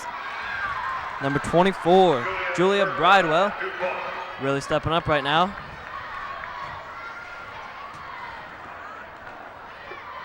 Nice pass, and she's fouled.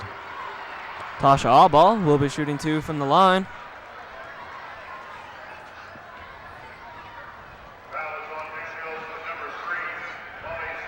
That foul was on number 20,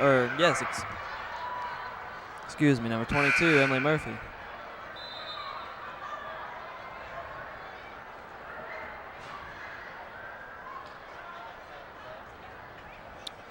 And with that, that is her 5th foul. Molly Stewart will exit the game as number 22, Emily Murphy, comes into the game. 5 fouls on Stewart as she has to take a seat on the bench and watch the rest of this one from the sidelines. Frankfurt right now standing off to the side. Not exactly sure if they're going to take a timeout. No, they will now set up as they hold 2 back.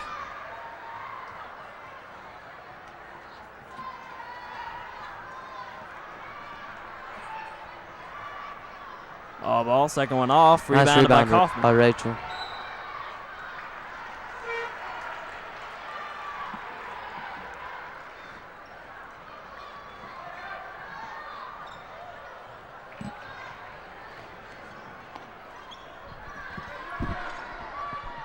Danville with the ball, no one around it. Picked up, Frankfurt ball. Byrne dribbling up the court, loses it a little bit, passes out to Stoms. Stoms looking, slowly drives. Back out to Byrne, Stoms to Byrne all night tonight. No foul being called as Danville lays on him, and Danville ball steal. Danville with a nice pass, Nice block. deflected by Stoms. Oh, she gets. Coach Niehaus a little upset with that call right there as he thought it was all ball. So did most of the fans. But nothing we can do right now with Dogs 10-point lead with just 40 seconds left in this game.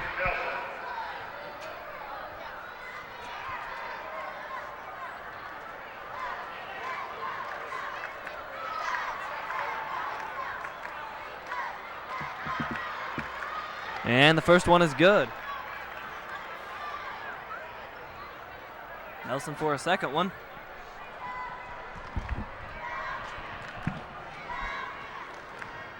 And Nelson only 50% from the free throw right there. And a quick foul to be called right there with only 38 seconds left in this game.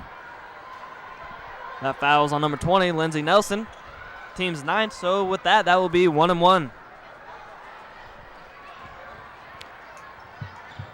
Excuse me, that is 9, so now it'll be 2 automatic. It's a double bonus.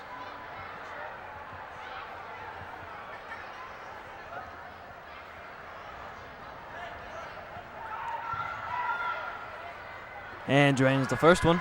Extending the lead, 56-46. 10-point lead once again by the Dogs, the largest lead, though being a 13-point lead during the third quarter.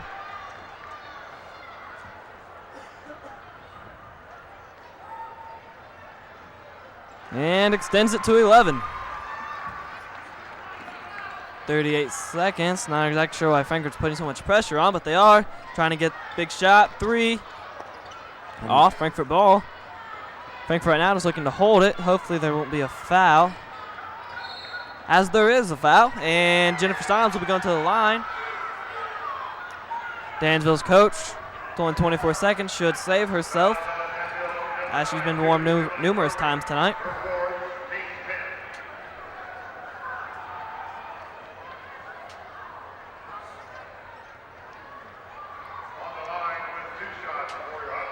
Two shots for Jennifer Stoms. As with 24 seconds, there will be a few substitutions. Then for the Hot Dogs, Tori Faust and Brooke Howe. Both seniors getting a standing ovation by the crowd right now. Great job by both of them tonight. And Stoms drains the second one. 59-46.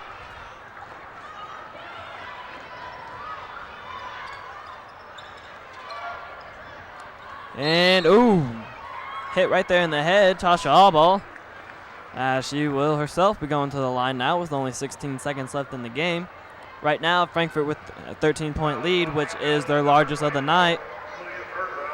And with this, we'll hopefully extend it to a 14-point.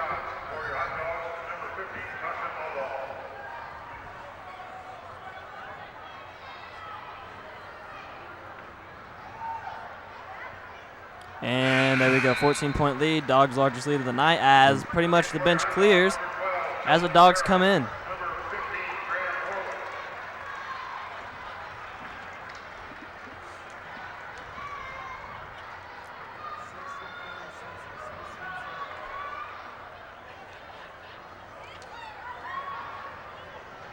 And in and out, Danville rebound. Right now, the Dogs playing hard D. Hopefully no foul, and there's a foul call. Tory foul's going to be called with the foul right there with only 10 seconds left in the game.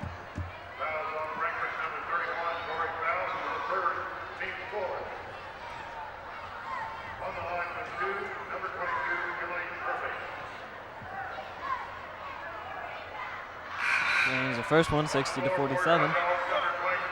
And then for the Hot Dogs, Macy Webster.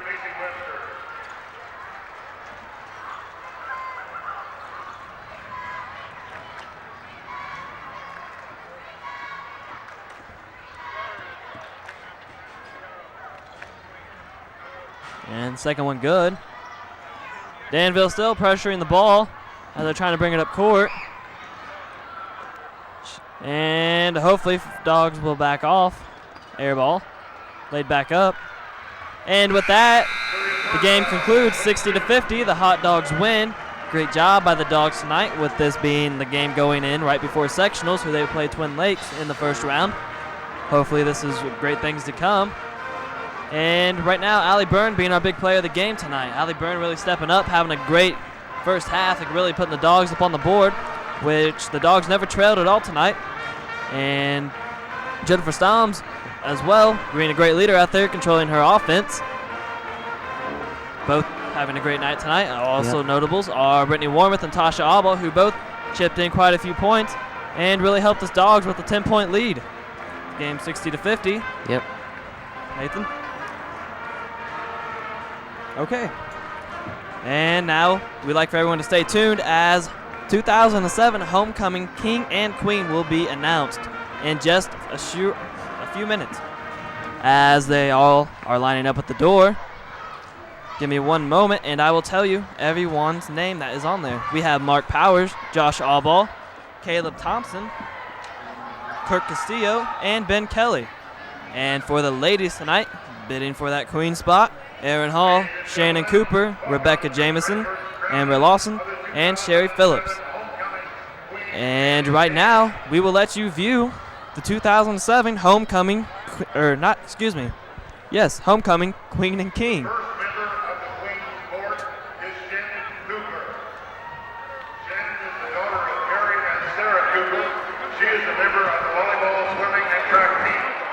Also involved in National Honor Society, Z Club, FCOM, Cauldron, and DECA. Shannon plans to attend Ball State University, majoring in nursing. The first member of the King Court is Josh Ball. Josh is the son of Jerry and Stacy Ball. He is a member of the swimming and golf team, active in National Honor Society, Key Club, Fortissimo, Show Choir, and FCOM. Josh is undecided with his college plans. He would like to major in biology. The next member of the Queen Court is Erin Hall. Erin is the daughter of Ryan and Kathy Hall. She is involved in C Club, FCOM, Choir, Big Broadcast, and Cauldron. She plans on attending Purdue University. The next member of the King Court is Kirk Castillo. Kirk is the son of Susie Castillo and Ben Gutierrez. He is a member of the cross country, track and wrestling, and golf teams. He is involved in DECA. Kirk plans on enlisting in the United States Marine Corps. The next member of the Queen Court is Rebecca Jameson. Rebecca is the daughter of Tom and Cindy Jameson. She is involved in drama, choir, National Honor Society, forensic speech team, Clinton County Youth Theater, Youth Group, and Trailer Bearers Leadership Program. Rebecca is going to Taylor University. The next member of the King Court is Ben Kelly. Ben is the son of Jerry and Cindy Kelly. He is a member of the football and track team. He is active in KFOM and Key Club, Student Council, and DECA. Ben's college plans are undecided at this time. The next member of the Queen Court is Amber Lawson. Amber is the daughter of Bonnie and Nora Lawson. Amber is involved in orchestra, the musicals, dance team, and the big broadcast. Amber is planning on attending Purdue University and majoring in education. The next member of the King Court is Mark Powers. Mark is the son of David and Pam Powers. He is a member of the football and wrestling team. He is also involved in DECA, NHA, FCOM, Key Club, HDTV, Student Council, and class treasurer. Mark plans on attending either Butler or the University of Indianapolis. The last member of the Queen Court is Sarah Phillips. Sarah is the daughter of Janet Pillion and John and Julia Phillips. She is a member of the track and soccer team. She is involved in the National Honor Society, Fortissimo Show Choir, Pep Band, and Spell Bowl. Sarah plans on attending the University of Indianapolis. The last member of the King Court is Caleb Thompson. Caleb is the son of Beth Thompson and Richard Turbine. Caleb is a member of the football, basketball, and track team. He is also in FCOM. Caleb plans on attending St. Joseph College. The flower girl this evening is Delaney Fisher. She is the daughter of Craig and Julie Fisher. The crown bearer tonight is Cooper Crum. He is the son of Chris and Dana Crum. The crown for this evening was donated by Ellis Jewelry. Crowning the Queen this evening is last year's Queen Brianna Leach. Brianna is attending Ivy Tech State College. Crowning the King is last year's King Gary Burdine. Gary is currently attending Ball State University. Ladies and gentlemen, the 2007 basketball homecoming King and Queen.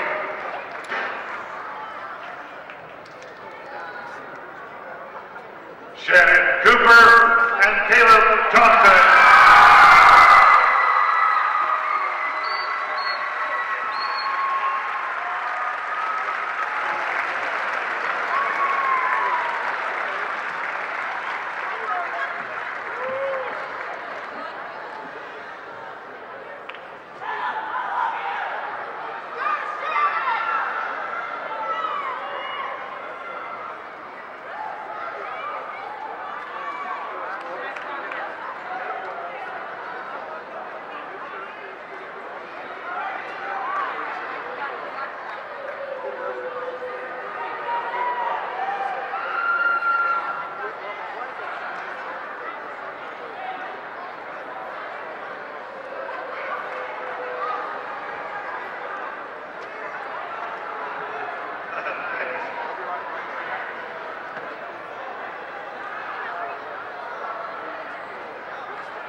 And that was your 2007 homecoming king and queen, Shannon Cooper and Caleb Thompson.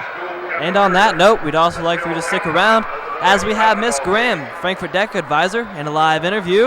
And we'd like to send it back for you to watch that.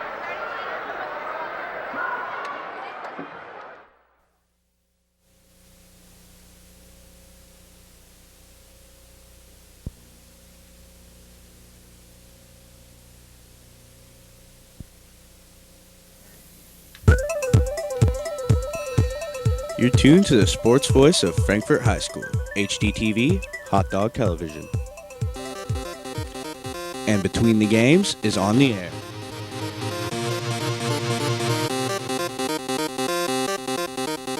Join now Jessie Howe as she speaks with Frankfurt High School DECA advisor Amanda Graham. Thanks, Sam, and thanks for stopping by Hot Dog Television, Miss Graham. And what exactly is DECA? DECA, the DECA originally stood for Distributive Education Clubs of America. DECA originated in 1947, and marketing at that time was considered distributive education. As I explained to my students, that's pretty prehistoric, and so DECA right now stands for an Association of Marketing Students. How did you get started working with DECA students? Well, believe it or not, when I was working on my master's at Ball State, a teacher from Mississinawa High School came in and talked to us about DECA and extracurricular opportunities being a marketing teacher. And after I finished my master's degree, I actually went to Mississinawa High School, did my student teaching, and that was the very first time I was exposed to DECA. And I thought it was the coolest thing ever. I missed out on my own high school career because we didn't have DECA where I went to high school. And so looking for a job, Frankfort High School was interested in starting a marketing program and introduced DECA at that time. Who can be in DECA? Who can be in DECA? DECA is originally set out to be primarily for juniors and seniors, although various high schools throughout the state offer it open to sophomores and to freshmen. Whereas here at Frankfort High School, it's predominantly juniors and seniors and a select few sophomores. How is DECA affiliated with academics? Well, some people think DECA is not affiliated with academics whatsoever, but contrary. DECA is a co-curricular club associated with marketing. What makes it co-curricular? Our club meets during class. So any marketing class, sports marketing, entrepreneurship, is affiliated with DECA. And so the academics aspect of it is business, management, finance, marketing. It's all part of DECA. And what does DECA do during the school year? Well, there are 4 points of the DECA diamond. DECA is a national, or actually international club or organization, and the 4 principles would be civic consciousness, leadership development, vocational understanding, and social intelligence. So during the school year, Frankfort DECA focuses on each of those 4 points. We do lots of community service. We do business conferences and workshops. We do competition. We do a lot of, we learn a lot about business etiquette and guest speakers and provide students an opportunity to enhance and improve their leadership skills. What is the history of Frankfort DECA? The history of Frankfort DECA is not all that long, considering this is the 7th year for it. Like I said earlier, when Mr. Milholland hired me to start the marketing program here, I said, can we do DECA? And he's like, what's DECA? So in August 2000 was our very first month of DECA here at Frankfort. And the history of it is just, it just grows every year. We have approximately 64 students who are in DECA. And the very first year we started competition, and that's nerve-wracking for a new advisor for students. And through competition that first year here, we qualified for nationals with 2 students, and as the years have progressed, we've had as many as 24 students from Frankfort High School qualify for national competition. So each year we just improve, and I think the excitement and the interest in the program grows as well. What is district, state, and international competition? Well, competition is just what it is. You're in a competitive atmosphere. Students have the opportunity of doing an event by themselves, an event with a partner, or an event on a team of 3. District competition is all based around role plays. Students are put in a position, impromptu case study, and they have 10 minutes to prepare. Then they go into a room with a panel of judges and present their case. And then they're evaluated. In addition to a 100-question multiple choice exam. Other competitions may have to do with a 30-minute case study presentation to judges. The events that Frankfort students, I would say, are drawn to are the written projects, and you'll probably fall off a chair, but they're most interested in doing the 10 and 30-page projects. Yeah. And that's what a lot of people, how do you get your students to do that? Well, the interesting thing is the written projects, that competition starts at state. So many of my students choose to do a 30-page paper, perhaps as a documentation of a cornhole tournament or a community service event, or maybe it is an international business plan. After they have submitted that document to state, then they go to state competition and do a 15-minute formal business presentation to a panel of judges. Now, you wouldn't think very many high school students would choose to do a 30-page paper, which is pretty accurate, although the competition is pretty tough on those who do choose that. At the state level, top 3 competitors in each event go on to nationals. This year, nationals is in Orlando, Florida. So as you can imagine, the interest is very high in the competitive event world. So how is Frankfort DECA viewed in the state? That's an interesting question. I guess it depends on who you ask. If you ask a Carmel High School student, they probably just roll their eyes and, Frankfurt DECA. And the reason why they would probably say that is because Carmel and Frankfurt are head-to-head competitors. It's hard for Frankfurt DECA, chapter of 64 students, to compete with Carmel's DECA chapter, who has 340. Frankfurt DECA is well respected throughout the state, very professional, very etiquette, very helpful. And as an advisor, it makes me very proud to hear other advisors compliment me or compliment the Frankfurt High School students on the way they behave, the way they act. Very nice, very sincere, and that's a direct reflection on the whole entire Frankfurt High School. And so I would say Frankfurt High School, or rather Frankfurt DECA, is very, very well respected in the state. How is DECA placed on the district, state, and international levels? Well, at district competition, consecutively, we always get second place because there's just no way we can beat Carmel. At state, this is unbelievable. With the few amount of students that we have go to state, out of approximately 88, 89 high schools there at the state conference competing, we have placed 5th, 4th, 3rd. 3 years ago, we placed 2nd in the entire state, and it was very exciting. We came within points of beating Carmel, but it's hard to beat Carmel based upon sheer numbers. The last 6 years, we've placed and taken home top honors, and we were recognized on stage at the international conference in front of 14,000 high school students. It's quite an honor. Taylor Jenkins and Lauren O'Neill recently qualified to run for DECA state officers. Bring us up to date on their candidacies. Well, a week fresh, they went to Carmel High School and they had to take an exam. They had to present a speech in front of a panel of judges. They had to answer economics and business marketing oriented questions, and they had to place within a certain percentile. Both of them succeeded. So Lauren O'Neill will be running for Vice President of Public Relations for the state, and Taylor Jenkins is running for re-election of Vice President of Corporate Development. When we go to state at the end of the month, they will have to give a speech in front of all the voting delegates. So it'll be approximately 150, and then we'll find out then. This might sound like a strange question, but why is DECA considered a cult at some high schools?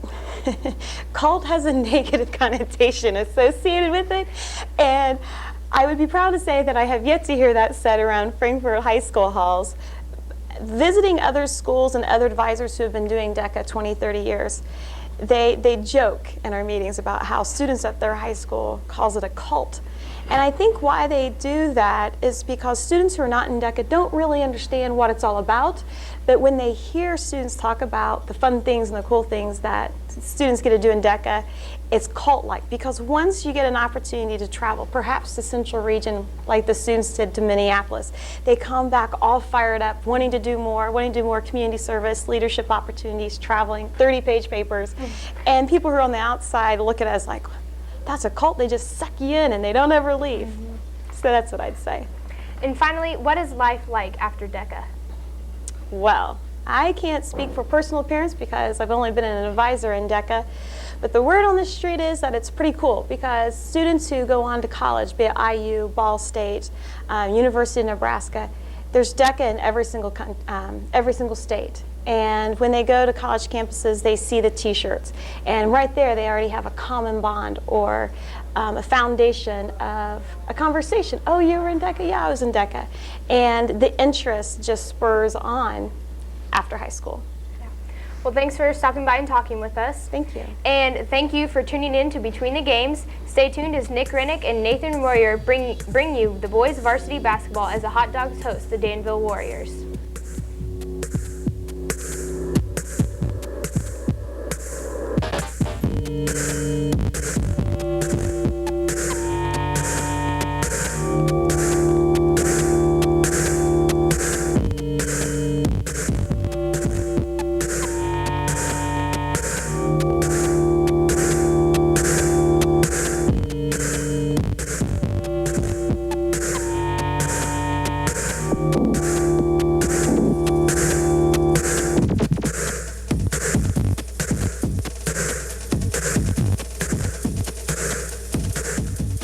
Between the Games is an HDTV hot dog television production.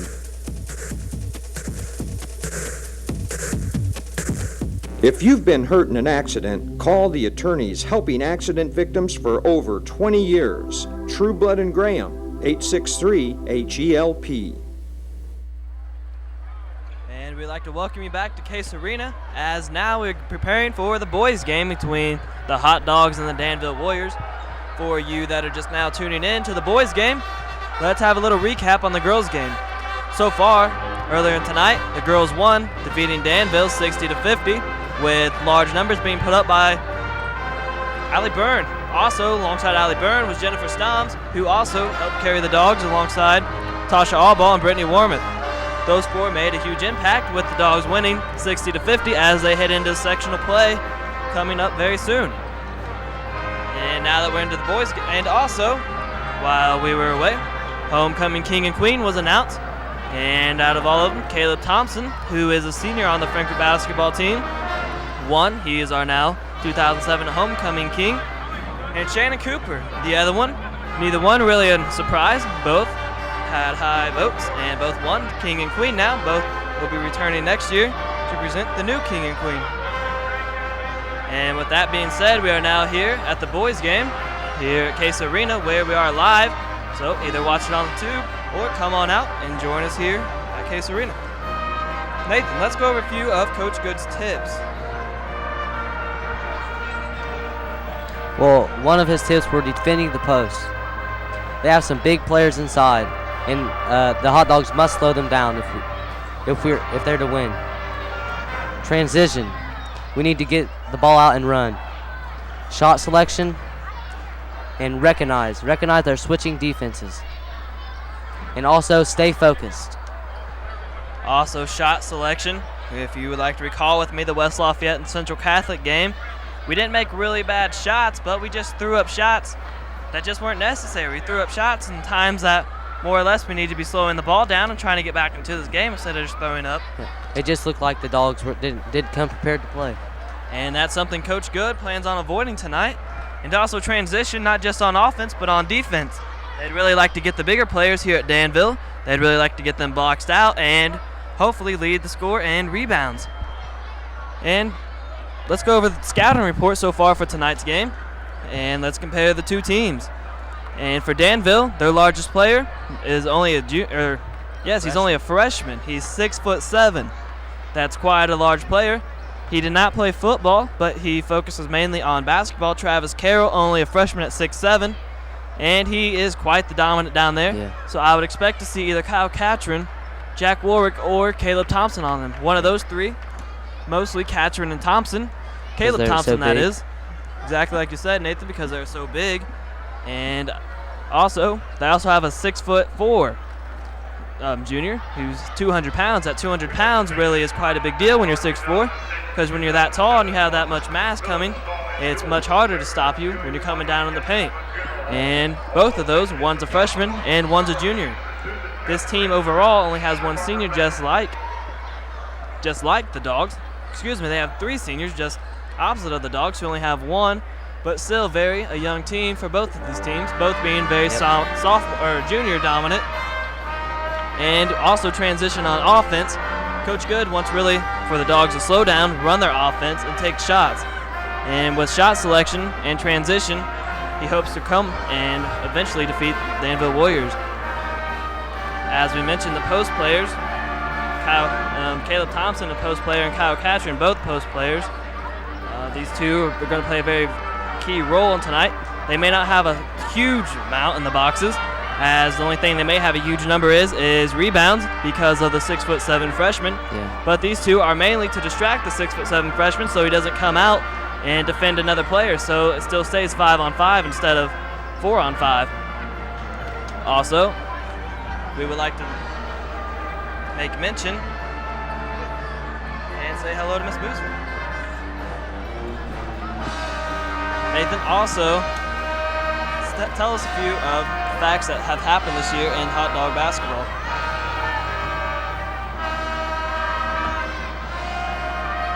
Okay, thank you. And we would just like to say that the Dogs this year, they are 6-9, and Danville, on the other hand, are 8-4. Both very well matched, even though Danville still has the better record.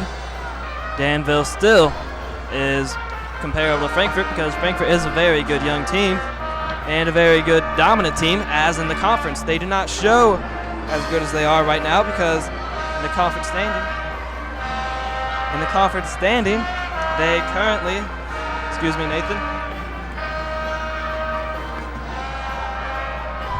In the conference, they are only 1-2, and that's really not what they were looking for. But right now they are, I believe, 7th, with Southmont trailing them right behind them. And a non-conference player, they are 5-7 overall, which is inaccurate because they are 6-9 now. And we just like to make mention Stevie Lovelace. He's quite the sophomore, really stepping up. He came over. Instead of playing at Clinton Central, he decided to come out, play for the Frankfort Hot Dogs. Really great addition to the team, as long as Jack Warwick, another crosstown transfer, as he came from Clinton Prairie to serve out his junior and senior year, because so far Jack really been coming in first year here, starts sometimes, other time he really gets to play quite a few games, both being very dominant forces, especially Stevie Lovelace, who averages somewhere around 25 points per game, around 25.6, so you could round up to 26. Nick, what do you think the starting lineups for the Dogs are going to be tonight? For the Dogs tonight, with a 6'7" freshman for Danville, even though he may not be that experienced in high school play, he's still 6'7". So with that being said, Kyle Catron, of course, will be on that man. And then Stevie Lovelace, I'm going to say Jay Sheets. He got the start last week, which was a big surprise to quite a few fans. Not to the players, but to the fans. But Jay Sheets really worked his way into the starting lineup, right alongside Jack Warwick. And also Tyler Brown. Tyler Brown, he's my favorite because he's really a hard worker out there. He's a huge offensive scorer, and sometimes he's not. Defense. He can also play defense too. As you said, he's defense. Defense is his main goal because pretty much he's not afraid to go after the ball. Right along Kyle Catron, both of them very aggressive on the defensive side of the ball. Nathan, tell us a few about the younger players. Tell us a little bit about what you know personally from experience from playing with people such as Jay Sheets and Steve. I don't know if you ever played with Dustin Philbin or not. I've never played with Dustin. I mean, I've played against him. When I played freshman year, I played against him. And I also played with Jay Sheets. Jay Sheets, I remember we played in AAU. He's just phenomenal. I mean, like, he'd get down the court in like 2 seconds. He's so fast. He pushes the ball up the court very well. Yes, Dustin Philbin, also another Clinton Prairie transfer coming over to play for the Dogs this year. And you mentioned Jay Sheets. I'm not exactly sure if Coach Good was expecting him to be quite as big of an impact as he has been, especially late in these games, really coming in and playing the point position as he and Stevie Lovelace rotate there.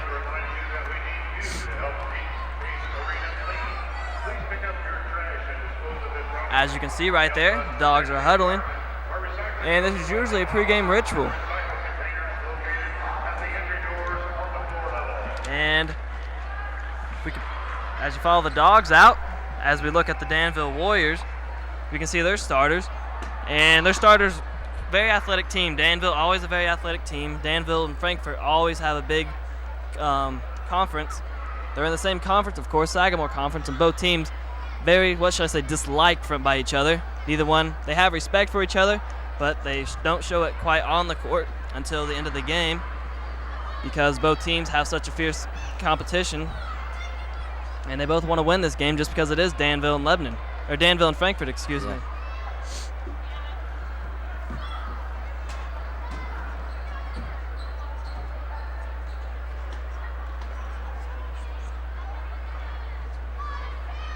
All right, Nathan, thank you. Nathan, would you please tell us what Coach Reynolds told you earlier tonight? Coach Reynolds, you mean Coach Good? No, when you spoke with Coach Reynolds earlier tonight and he talked to you about Danville and Frankfort. I don't recall that, but...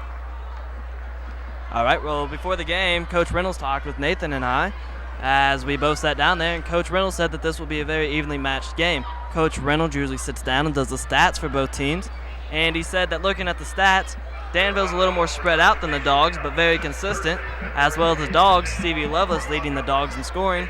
They too are very consistent. And we would also like to make mention of Blake Thompson, another junior, who hasn't had quite a big of a role as he expected to have, but still when he's into the game, he makes a huge impact because he too is a great defensive player, and that's the strong point of Frankfort. They have very strong defensive players, and that's what keeps the game so low and them into many of the games.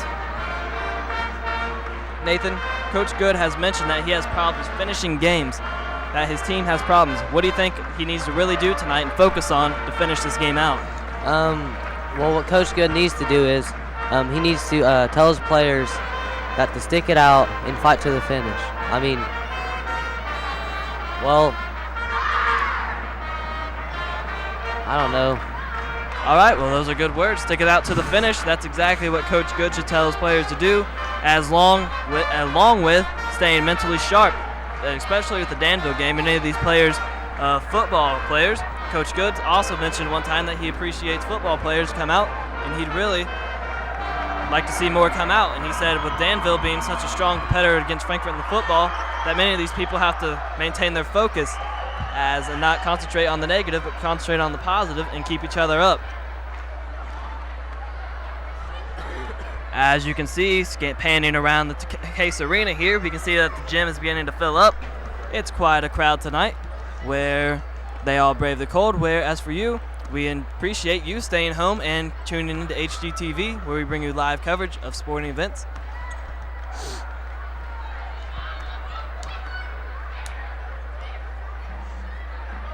As the two teams warm up, Nathan, would you please fill us in on the coaching situation? Excuse me, I will take care of that. Coach Good will not be with us tonight, neither will Craig McBarnes, because Craig McBarnes' brother has fallen ill. Chris and Coach Good has decided to take the night and spend it with the McBarnes family. So from HGTV, we'd like to send our prayers and best of wishes to the McBarnes family. And with a little over a minute to go, both teams are onto the court, both looking ready to play. And we can see that. Also, Nathan, we also forgot a new addition to the boys scouting report, Troy Porter. Oh. Only a freshman, but stands at 6'2". What are your thoughts on him? Well, Troy Porter, I mean, he can shoot the ball, and he has some post moves, but I think he needs to work on his defense. Defense? What's wrong with his defense?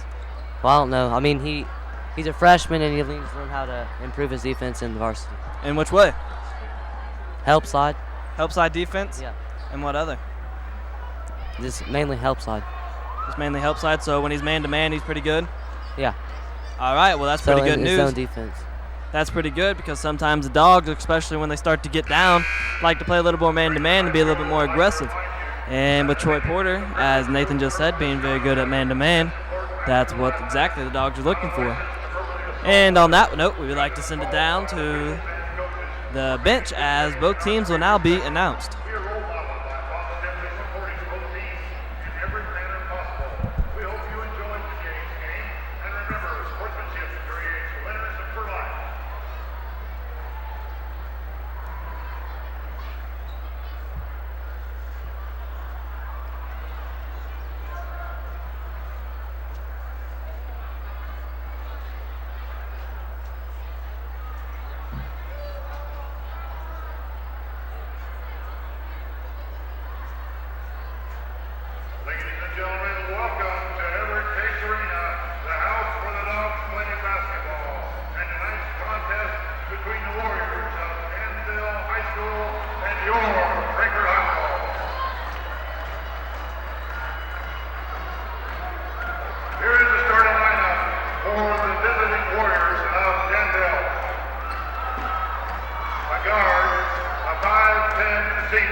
Timothy Travis Carroll.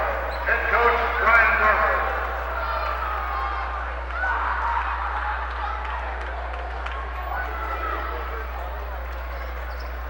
And now it's time to call it all.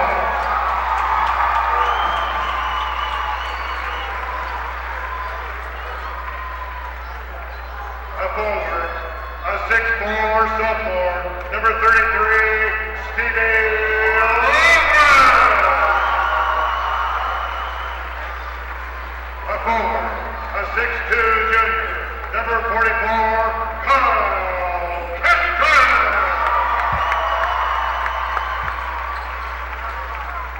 A guard, a 5'11" sophomore, number 34, J.C. At guard, a 6'2" junior, number 5, Jack Warren. At guard, a 5'11" junior, number 12, Tyler Brown. Head coach, Jason Good.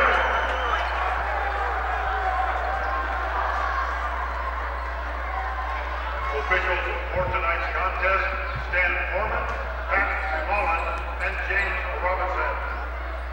And there's your lineup for tonight's game. Jack Warwick getting the start over Craig McBarnes, which we would like to make another note of. Coach Good and Craig McBarnes both are missing in tonight's game. Craig's brother Chris has fallen ill, and Coach Good is with the family this evening. We wish the best to the McBarnes family. And we're now ready for tip-off. JC's got the start tonight.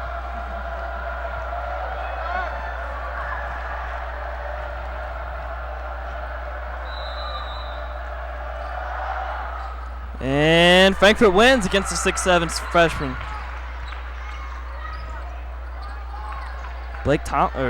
Tyler Brown. And great job right there by Stevie Lovelace, starting the game off with 2 big points. Quick buckets right there.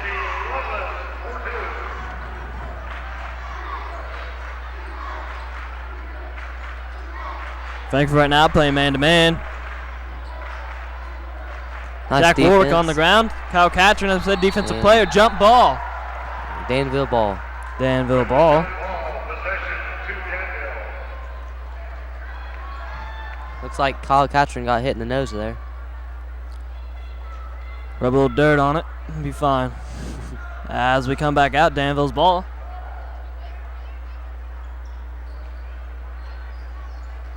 And travel. Number 24, Austin Leith. Brother of Mac Leith at the girls' game. At the girls' team, excuse me. Jay Sheets, we talked about him being the point guard for the Dogs tonight. Kyle Catron's a big jumper, in and out. Nice hustle there. Way to follow his own shot, and out of bounds on Stevie Lovelace. Danville ball. Right now, as the atmosphere picks up a little bit here in Case Arena, everyone getting into it. The Dogs lead 2-0.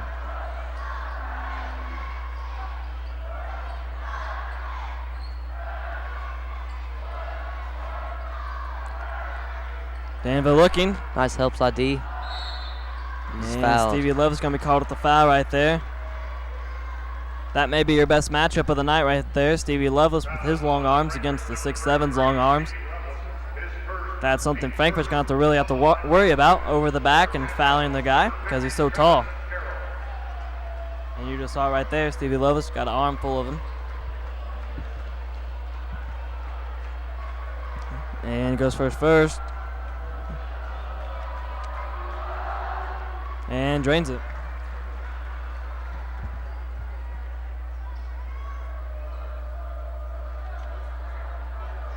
And for a second. Drained to both, 2-2 now.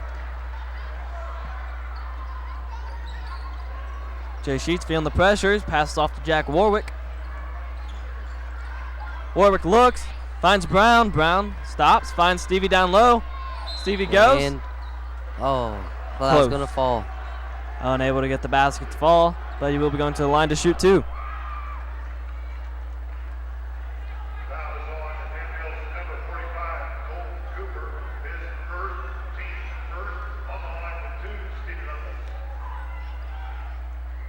In and out. He usually makes Too much spin there on that ball.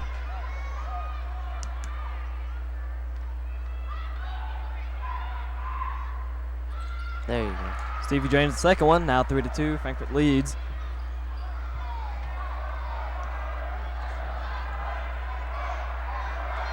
Danville starting out in a slower pace offense compared to Frankfurt's as they now speed it up. Takes it all the way to the basket. Jay Sheets going to be called with the foul.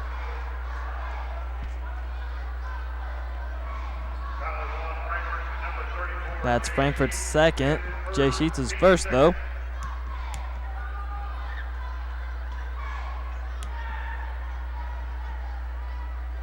Danville looks, finds a man, pumps, and Tyler Brown going to be called with the foul. Looked like he got most of the ball there. Got a little hand, I suppose. Already, Frankfurt with 3 fouls.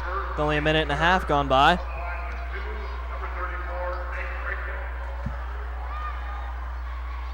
And drains his first one.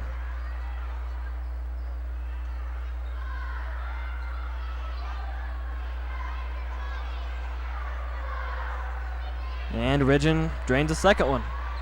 Danville now leads 4-3, their first lead of the game. Jack Warwick drives, looks, pulls out. Pass over to Stevie. Stevie finds Catron down low. No look pass to Stevie. Screen, jump shot. No good. Danville pushing the ball up the court. Set up their offense.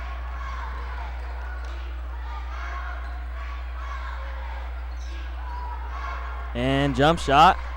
And Ridgeon with the 2 points. Danville now up by 3. Nice Kyle pass. Catron. And it's blocked. Blocked by the 6'7" guy right there. Travis Carroll. And no good. Rebound by out of bounds. Danville ball. Off of Jack Warwick right there. Nice hustle though.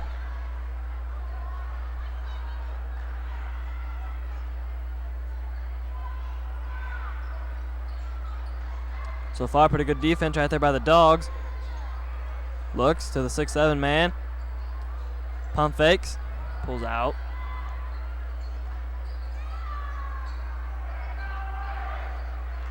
Danville now resetting themselves.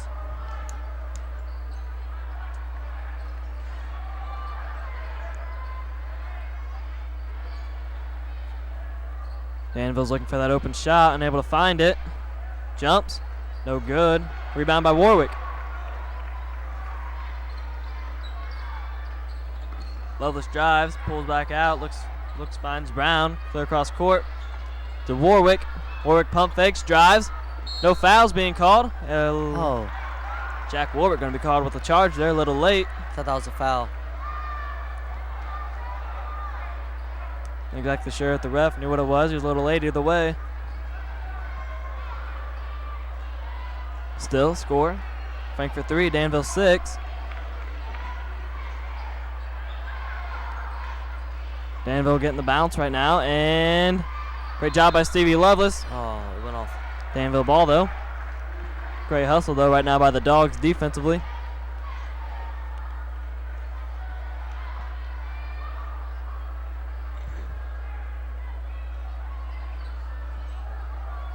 And jumps, put it up, no good. Rebound by Lovelace. Warwick all the way, and one. Nice. That was nice. That was very nice. Right now, score 5. Danville 6. Right now, Jack Warwick is able to tie it up.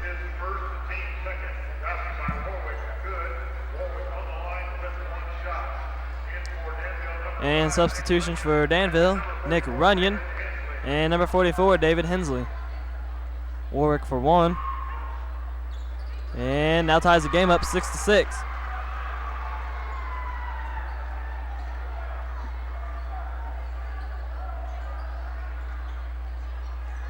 Danville looking. Unable to find anything. Nice defense by the Dogs. And And jumper, and no good. Rebound by Danville. Ball bounced around there for a second. Air ball. Rebound by Catron. Being Jay pushed pushes. hard by Sheets. Warwick looks, pulls back, decides not to. Takes it in a little bit. Over to Catron. Deflected. Back to Catron. Gets a little bit of a rejection right there. Big shot by Warwick and drains it. Jack Warwick for 3. Danville 6, Frankfurt 9. With 3:30 left in this quarter. Great hustle by Jack Warwick as he's all over the place right now. Tyler Brown bodying up, gets the man to pass. Oh. And Kyle Catch are going to be called for the touchy foul right there on the 6'7" man.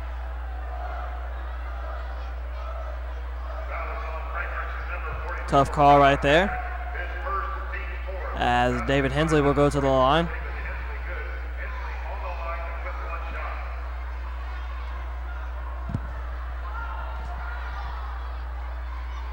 Hensley for 2. And no good first. Put back by Danville. Now makes a score. 9-10. Danville.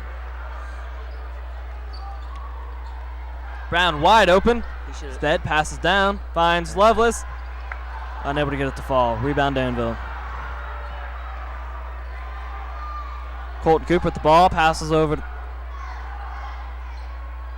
Hensley fighting for the ball off of Hensley. And for the Dogs, Blake Thompson. Blake Thompson being another defensive factor for the Dogs right now, coming into the game for Tyler Brown.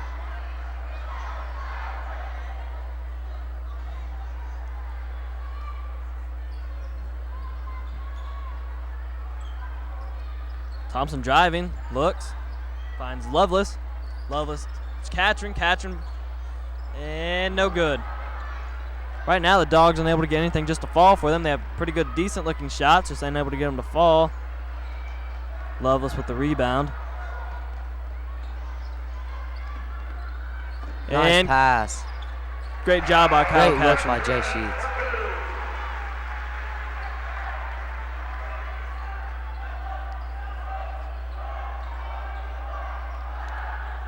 And right now, Danville working hard right alongside Nice block. Frankfurt. And David Hensley with the 2 points right there. 11-12, Danville leads right now. Jumper, and 1. Great job by Jack Warwick to follow through with the shot there. It reminded me of Reggie Miller. Maybe a little lighter than Reggie Miller. Yep. Still good for 2.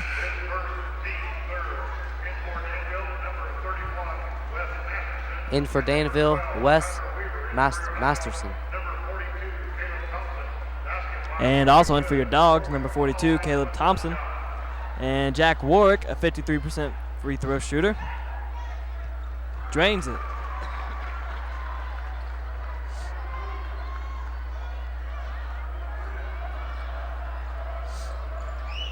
Danville looking.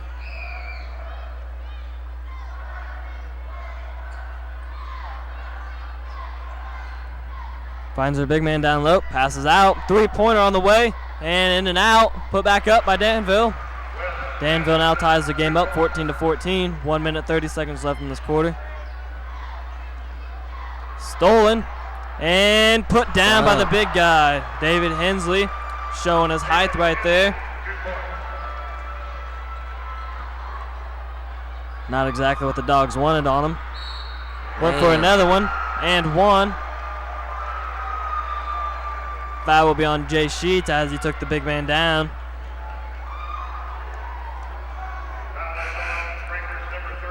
And with that, Troy Porter will now come in for Stevie Lovelace. And Tyler Brown seems to be checking in.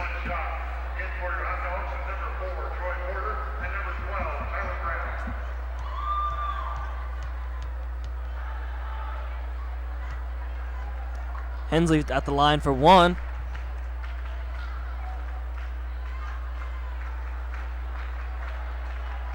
And with that, the Dogs now trail by 5, 14-19. Porter looking, trapped. Warwick finds it, back up to Thompson.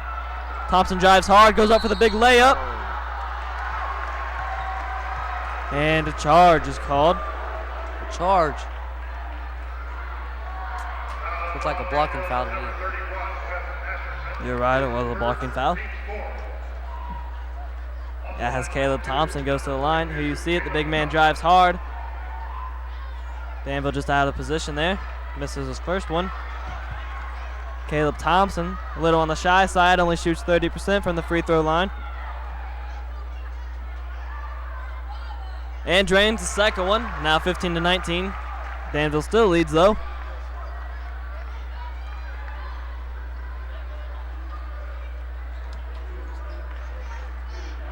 And up and no good. And nice job by Jack Warwick. Danville not happy with that call. Got away with it. Jack Warwick finds Caleb Thompson.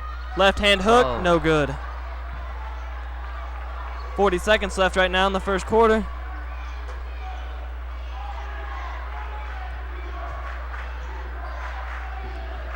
Jack Warwick guarding his man very tightly. Screen, Caleb Thompson comes off. His man drives, dishes out, off his fingertips.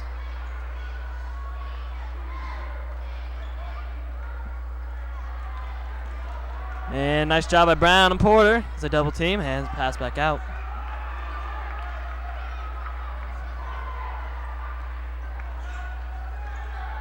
Big shot put up off the front of the rim. Nice rebound by Troy Porter. 3 seconds to go. Jack Warwick for the big three. Oh, almost tipped in. And it's off at the end of the first quarter. The Dogs trail by 4, 15-19, as Danville has taken the lead. And so far, biggest problem for Frankfort right now is the post position. Kyle Catron unable to get his 2 points that he really wants all the time because of number 44, David Hensley of Danville. Really a shot blocker. Thanks go out to another sponsor of Hot Dog Television Sports, Ray Rudd, Chevrolet, Buick, Pontiac, GMC, Cadillac. Whether you're searching for the new or used vehicle, researching financing options, or looking for a quick quote on a car, truck, or SUV, the friendly professional staff at Rudd's is ready to provide you with all the help you need. Stop by Rudd's today. As you just saw, Ray Rudd's and Farm Bureau Insurance right before that. Both of those go hand in hand. Pick up your car and head out to Farm Bureau for your insurance. Now back to the action to start the second quarter. Dogs come out. Right now they're going back to their original 5. Except for Sheets will have to sit on the bench because of a little bit of a foul issue. Little confusion right now. And now the refs say it's time to come out as the Dogs are now ready. Right now the Dogs really have to focus on their post position. They either have to isolate Kyle Catron down there by himself and make sure he keeps his man down there, or find a way that Kyle Catron can score and not let his defender come out and guard someone else.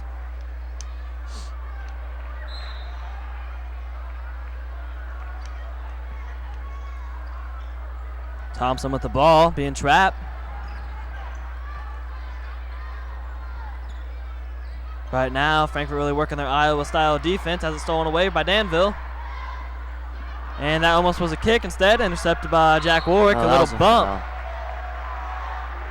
A little frustration foul right there on number 12, Tyler Weaver. Gave him a little shoulder lean there and nudged him.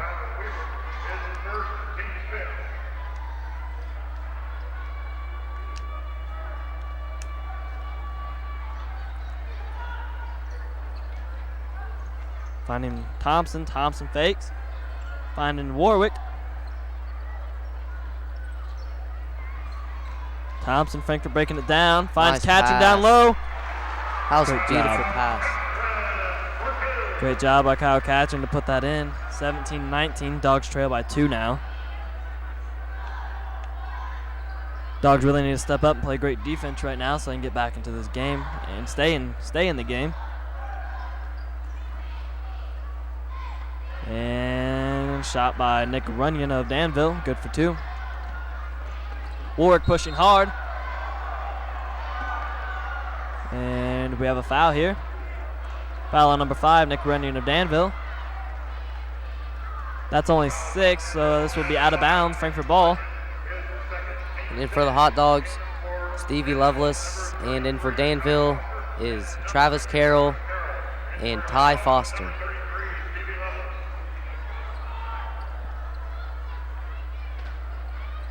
And Danville going with 2 big men, the 6'7" and 6'4" man. Right between his legs. Stevie Lovelace has the ball stolen away.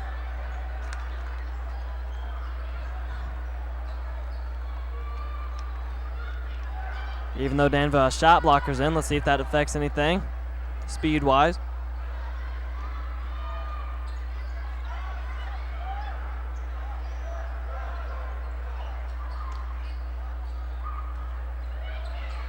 And pulls up, only a 2-pointer though, but drains it. Ty Foster.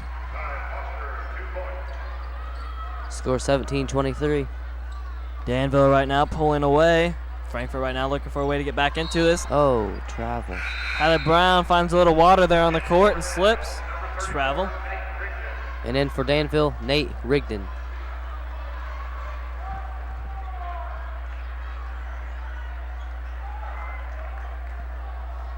Frankfurt now just trying to slow Danville down a little bit.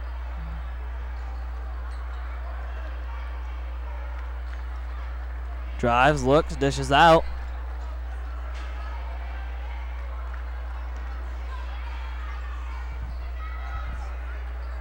Big shot.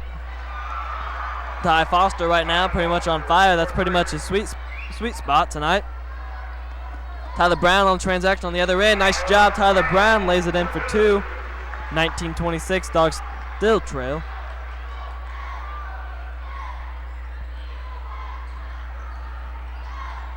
And Dogs unable to shut down the center there.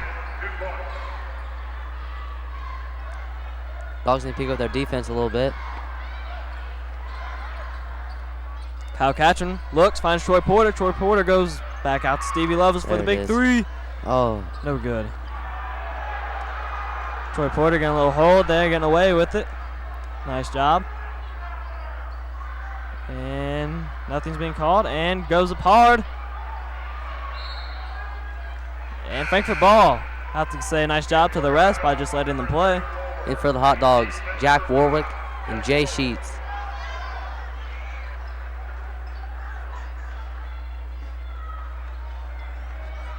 Danville now falling back, letting the Dogs bring the ball up.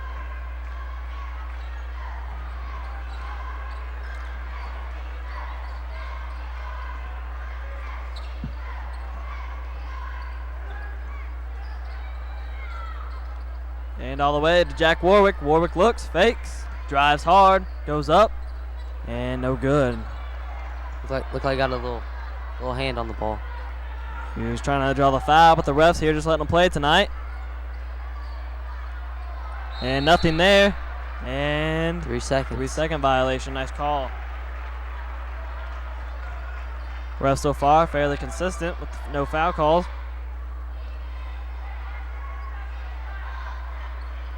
Lofts it up to Brown. Brown to Lovelace. Lovelace looks and decides not to shoot.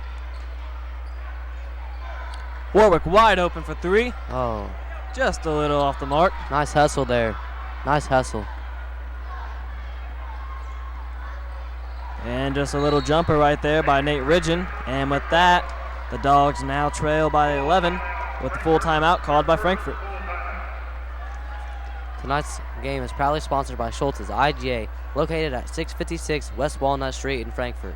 IGA providing you with quality meat for decades. IGA, the only choice for goods at neighborhood-friendly prices. IGA, people you know and trust. Visit your hometown proud, IGA. As you heard, people you know and trust, and the best meat in town. So if you need some meat, go to IGA. And with Dogs trailing right now by 11 with 4 minutes and 11 seconds left in the half, the Dogs right now trying to decide whether or not if they should put big man in of Caleb Thompson or not.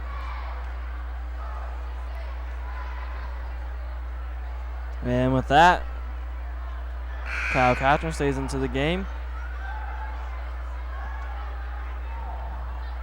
And Danville still putting it to the Dogs, leaving their two big men in. They're 6'4" and 6'7". Both very good shot blockers and both very good shooters themselves. Danville back into the pressure D.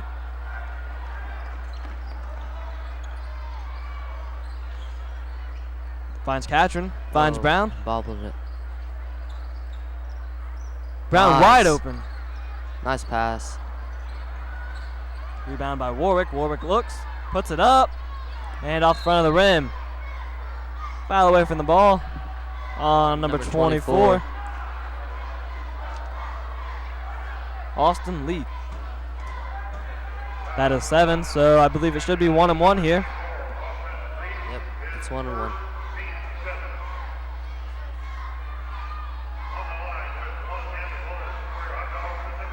Tyler Brown to the line. And drains the first one. Tyler Brown, 58% free throw shooter. Very good man to have at the line. Averages somewhere around 8 points. In and out on the second one. Rebound. Danville. And in and out. Rebound by Catron. Frankfurt pushing the ball up the court. And intercepted Danville. Nice job by Kyle Catron. Get the ball back, but he throws that one away. Dogs right now just really need to settle down as they trail by 10 with 3:30 left in this game. Big pump fake. And Tyler Brown bit, but no good. Nice pass by Jack Warwick. And he got hammered. Jay Sheets got an eye full of arm by both the 6'4" and 6'7" man as he's fouled. Right now the Dogs not playing their usual kind of offense. Right now the Dogs seem like they kind of hustle a little too much, trying to force shots and not set up their offense, which is quite odd.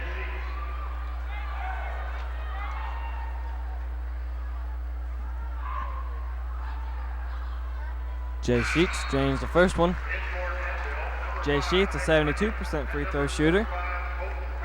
In for Danville, number 5, Nick Runyon, and number 45, Colton Cooper. Sheets for his second one. Sheets drains them both. Now 22-30, only 8-point deficit now for the Dogs. 3 minutes left in this first half. Tyler Brown with the defense. Catron looks, nope. Right now Danville really just working the ball, not taking any shots. Really good defense by Jay Sheets there. Danville trying to exploit that baseline, which they almost did. Instead, Jay Sheets fumbles the ball, and saved by Kyle Catron. Nice job. Hustle. Warwick pushing, looks, fakes. Catron drives, and... and one. And one. And that foul was on number 33, Ty Foster of Danville, as Kyle Catron will go to the line to shoot one. Now the Dogs only trail by 6.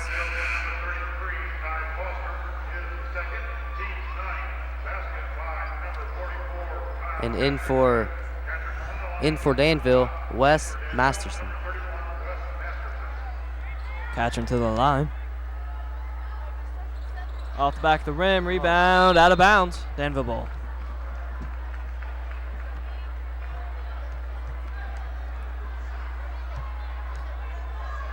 And with that, Tyler Brown will now pick up his man as Jay Sheets will do the same.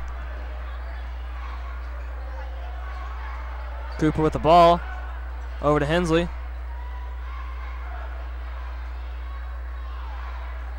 Back to Foster with the ball right now. Finds Hensley, back over to Masterson.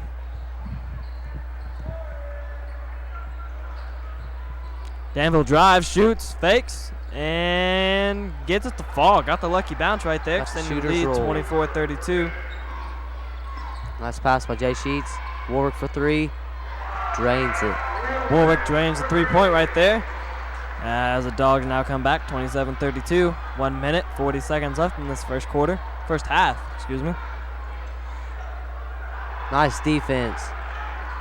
And wide open though, great defense, wide open though.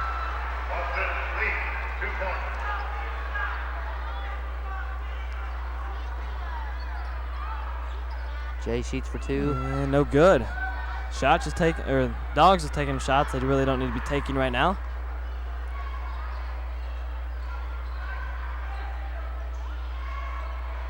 Nice. And Stevie Lovelace will be out of bounds.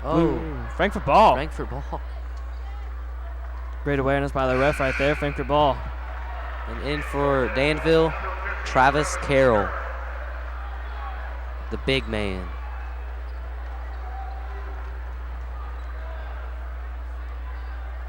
With 1 minute, 11 seconds left in the game, Frankfurt will bring the ball up the court.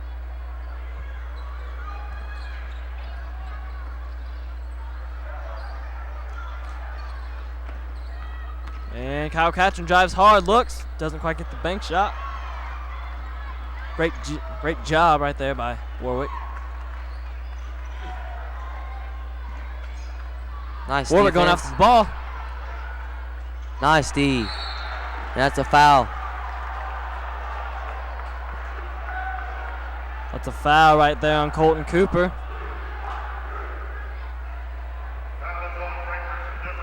Excuse me. The call goes the other way. Jack goes. I thought that was Jay Sheets and Colton Cooper going at it there. Yeah. I don't even think Jack was even in the play.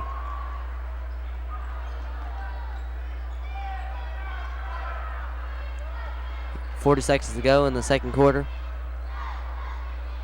Right now, Danville just holding the ball. Warwick guarding Cooper. Cooper passes back out to Cooper.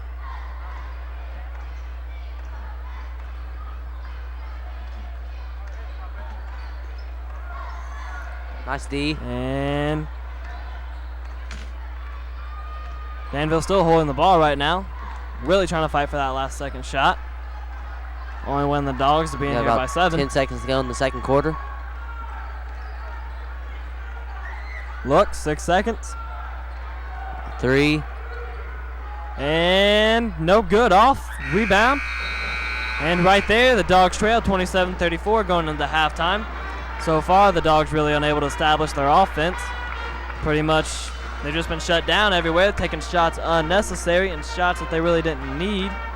And especially, really, Stevie Lovelace hasn't stepped up like he usually does. Instead, it's been Jack Warwick really coming in, taking the shots.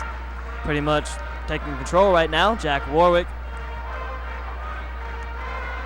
Well, Stevie has been pretty quiet. He started off with 2 points at the very beginning of the game. And he had a couple free throws, I think. So he has about 4 points. You're correct. And with that, would you please direct yourself to the monitor as you see the cheerleaders. They will be performing their own rendition of a dance. Ladies and gentlemen, if you bought a ticket for the Hot Dog Couch, we're looking for ticket number 418637. We're looking for ticket number 418637. Bring that ticket down to the scores table. Again, ticket number 418637.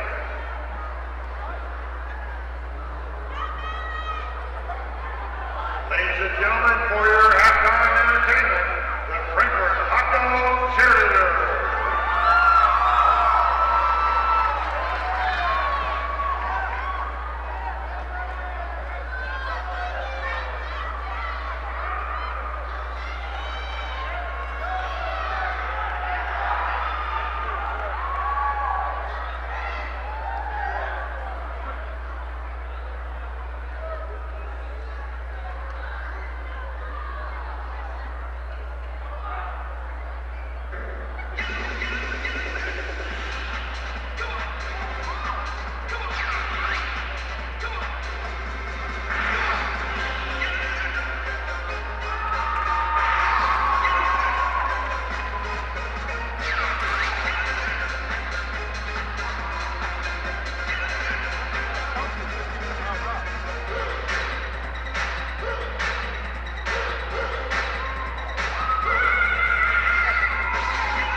As you just saw, a very thrilling performance right there by the Frankfort cheerleaders, really pumping up the crowd.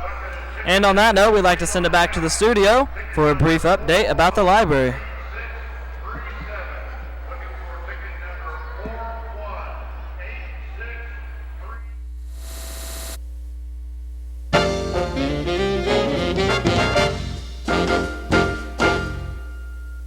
Too early to start reading.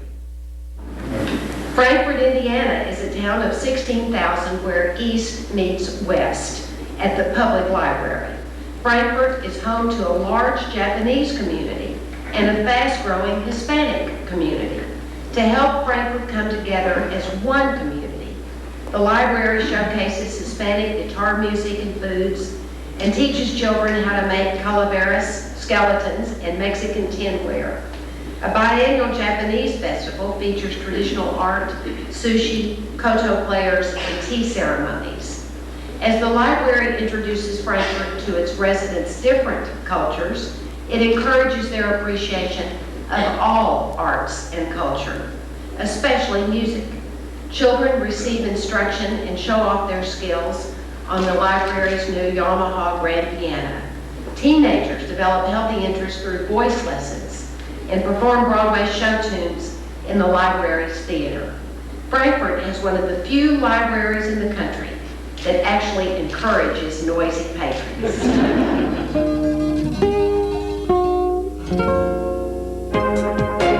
The Frankfort Community Public Library has become a cultural magnet, drawing in the entire community with an astonishing array of programs that encourage people to make their own lives works of art.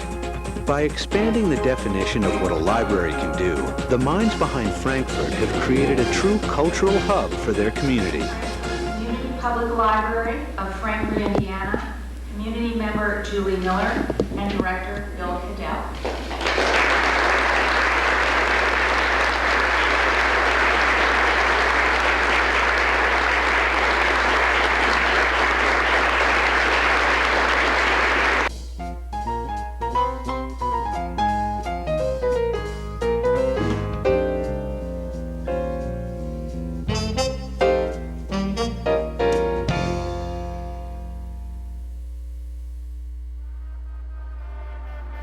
And welcome back. As you just saw, the library, a great asset we of Frankfort have, a fine institution. And with 2 minutes and 30 seconds left and during halftime, Nathan, let us know what you think about the first half. Well, what I think about the first half is, I think the Hot Dogs played some pretty good defense, mediocre offense. I mean, well, besides Jack Warwick hitting those threes, I mean, I think they need to step up on defense a little bit and offense. It's just all around. I'll agree with you there. The offensive play wasn't that bad, but it was just the defensive play that really let the Danville Warriors kind of pull away here with the 7-point lead at halftime. Really, the Dogs, they take a few little crazy shots every now and then, but that's okay. Everyone does. But overall, pretty much if the Dogs will step up and play defense right now, they pretty much have the shot of coming back and finishing this game, as Coach Good would say. The Dogs really need to come back and finish. And in case you tuned in late to our broadcast, we would like to say, if you notice, Craig McBarnes and Coach Good both are missing from the bench, and mainly because Craig's brother Chris has fallen ill, and Coach Good is with the family this evening. And we at HDTV would like to send our best of wishes to the McBarnes family. And on a brighter note, we only have 1 minute and 20 seconds until this game returns to play, and where the Dogs will try to come back from a 7-point deficit right now and beat the Danville Warriors. Pretty much one of the most disliked teams in the Sagamore Conference by Frankfort. And right now, for both teams, this would be a great victory. Also, we'd like to remind you, the Hot Dogs play here in Clinton County. They just travel right down the road to Clinton Central tomorrow night. Tip-off, I believe, is 7 o'clock. So, Clinton Central Bulldogs against the Frankfort Hot Dogs at Clinton Central tomorrow night. And they are ranked in the state, aren't they? Isn't Central ranked in the state? You say so. Well, I've heard that they were. Okay. And also, we'd like to send out our best wishes to the boys and girls swim teams as they enter sectional play tomorrow. And also Ross Fiddler, who is the only regional qualifier from the Frankfort wrestling team. And on those positive notes, here we go with the second half of the boys' game. Danville will have the ball right now to start the game.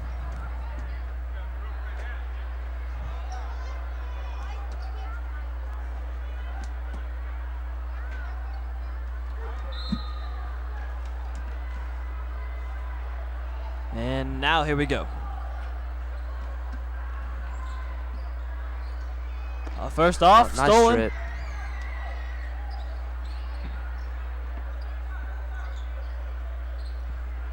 Danville once again backing off as they pull up for a big three. In and out. Rebounded by Danville. Frankfurt right now just swatting at the ball instead of pulling it down out of the sky. Drained right there. Ty Foster with the 2 points right there as Jack Warwick now for the Dogs backs it out past Tyler Brown. Lovelace will be called. No, foul on number 45, Colton Cooper.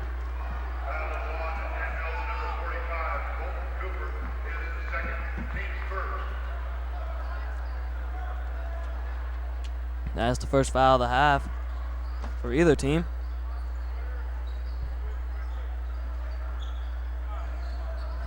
Sheets with the ball right now, finds Catron. Catron backs it down, passes out to Catron, or to Brown. Is Brown over to Warwick. Warwick with the big three.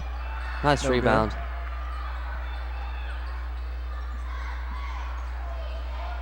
Catron dishes to Lovelace. Lovelace jump shot is no good. And foul on Danville, number 33, Ty Foster. That's the second already.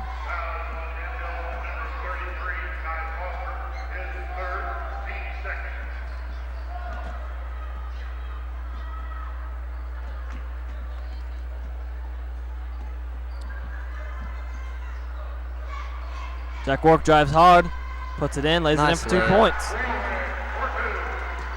Dogs now, 7-point deficit, 29-36.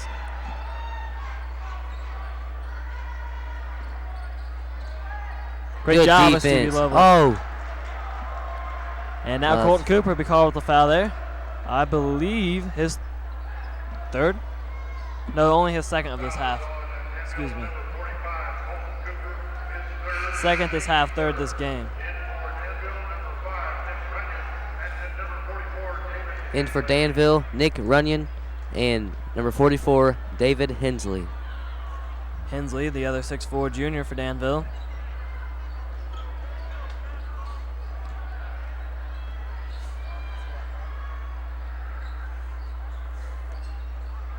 And Sheets almost gets stolen, gets it back though. Finds Lovelace down low. Nice move. Oh. Nice power by Stevie, unable to finish though. Whoa, nice pass. Danville now just getting a little carried away. Luckily, Frank got the ball back. And swatted. Warwick ended up on the ground, but obviously the force from the ball was just too much for him. Fell down as number 44 Hensley swatted it.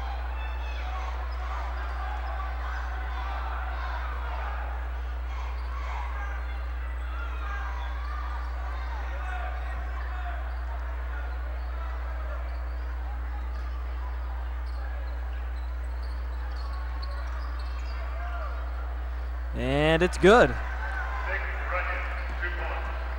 Dogs trail by 9 now. Warwick looks for Catron, cannot find him. Instead, finds Sheets.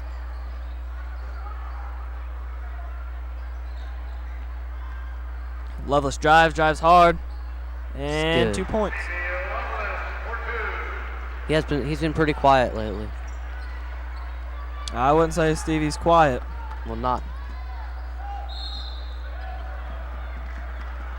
That's a foul on number 44, David Hensley.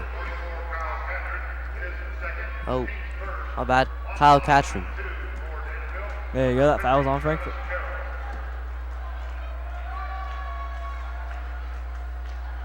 Makes the first one. Travis Carroll, the 6'7" freshman.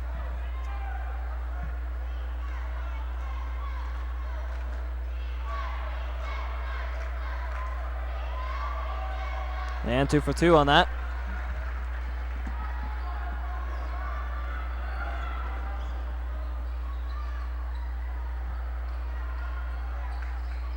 And finds Catron down low. Catron battling for the ball. Unable to get it back, though. Nice job by Brown. Nice hustle. Danville ball. Great hustle on the Dogs' part. Unable to get that ball, though.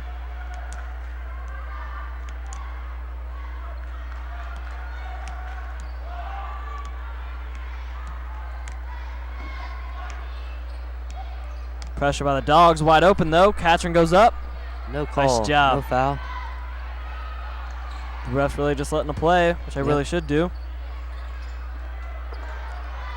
And still nothing. Dogs need to block out.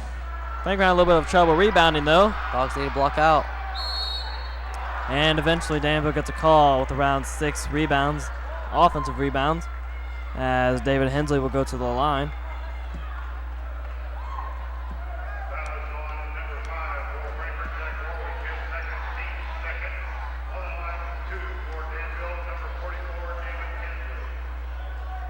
And there you saw he got a part of his arm right there. And he got a part right there too.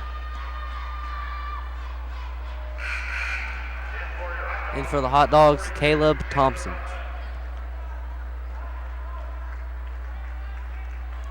He's a big force down low. He's hoping that he can match up to number 44 and number 50, both being 6'4" and 6'7". Caleb being 6'2".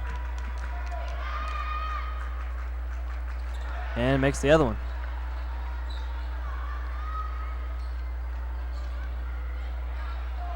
Levels with the ball, finds Sheets, almost stolen. Nice call there. A foul called, number 44, David Hensley.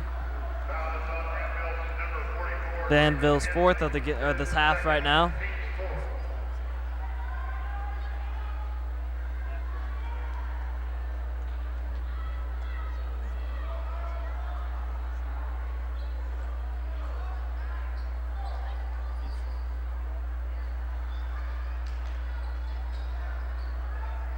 And finds Loveless. Loveless looking, finds Catron. Catron finds Thompson down low, goes up. Oh. Denied, though. Once again, that time Thompson able to finish that one off.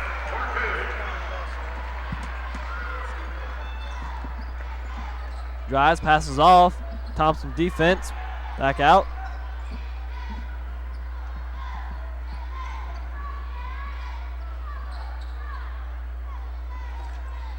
Runyon passes down. And 2 points for Ty Foster. Dogs now down by 11. Just trying to stay within reach. And Stevie Loveless brings them back. Now down by 9, 35-44. 3:30 to go.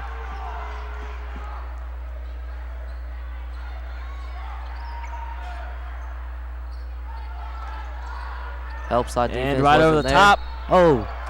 That was We're like gonna a block. I'm going to call that one on Kyle Catron. Said he got an arm on him there. Don't blame Catron there. The man's at least.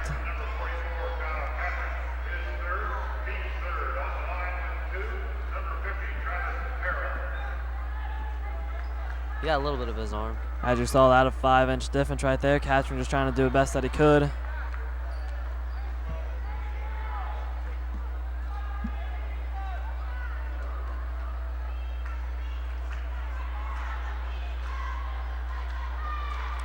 And in and out.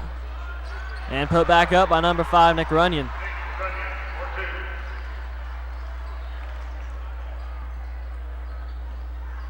Warwick looks, nope. Back out to Sheets. Sheets drives hard, passes out to Loveless. Loveless for three. Come on. Oh. No good. Warwick. Nice. And Danville ball. 3. And good. Danville now extends the lead to 14 as Coach Reynolds will now have to take a timeout, a full timeout.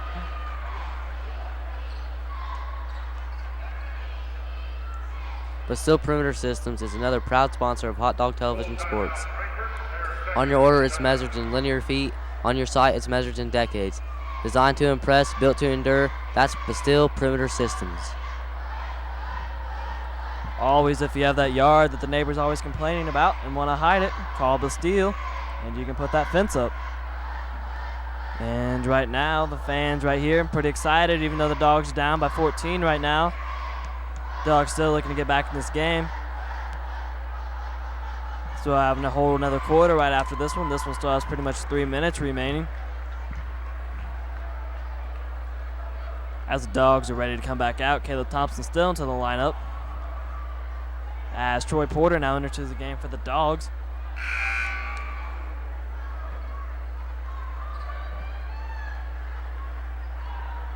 Really, the Dogs right now is looking for someone to make a little bit of noise right now. Step up and be a scorer.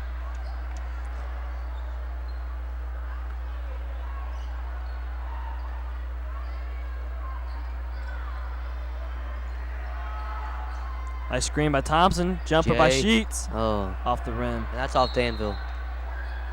And you're going to be called off Danville. Frankfurt ball. Troy Porter to inbounds the ball. Warwick for three. In and out.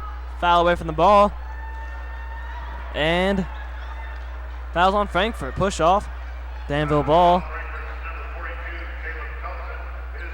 Caleb, very aggressive player right there, being called with the foul. First of the night on him anyways. Fourth for the team.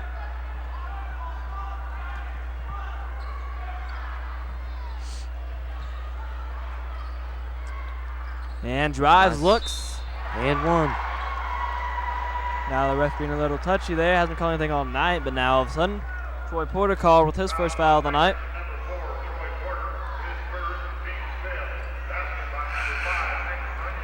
Blake Thompson comes in for the Hot Dogs. Thompson, looking for Thompson at that.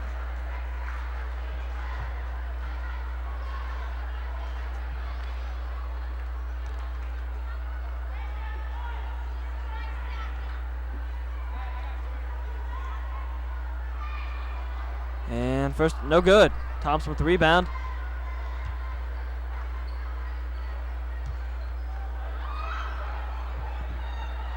And finds, looks. Going to be kicked by Danville. Frankfurt ball. In for the Hot Dogs, Jack Warwick. A little bit of a mix-up in the lineup as Warwick comes in and Sheets sits down. A little bit more size and height out there. Warwick drives hard to the basket.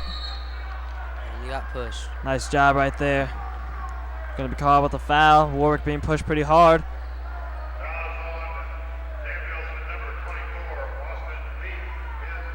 And with that is 5, so it'll be out of bounds play. Both teams have 2 more fouls left to give.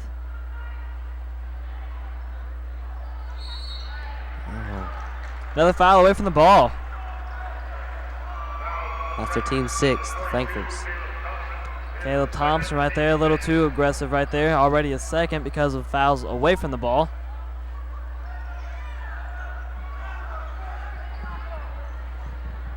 Frankfurt now sets up, playing man.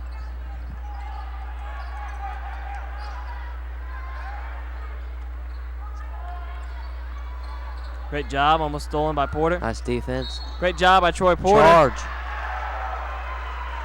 Charging foul on Travis Carroll. Great job by Troy Porter to get himself set and draw the offensive foul there. And in for Danville, Colton Cooper.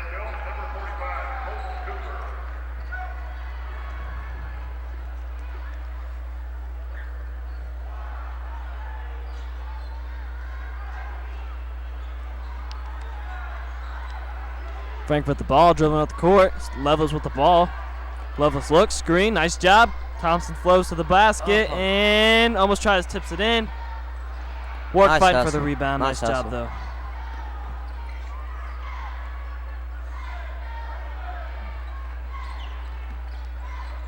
Trying to drive, unable to get it. That's Troy Porter's second foul. Troy Porter with the aggression right there. He has to use his head a little bit better right there. He has to think that they're down right now. 1:48 left. With that being the 7th, it is now 1-on-1. In for the Hot Dogs, Tyler Brown. Tyler Brown will come to the game, as you said, because Troy Porter, not using his head there, will now take a seat.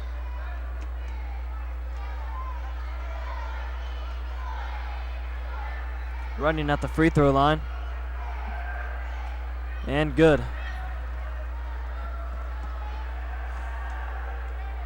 Running to shoot another one right now. The atmosphere in this place is a little calmer than it was earlier. Still, there's a whole nother quarter of basketball to go. And 2 for 2 on that shot. And long pass to Brown. Brown looks. Brown backs back out. Work for 3. Come on. Oh, no good.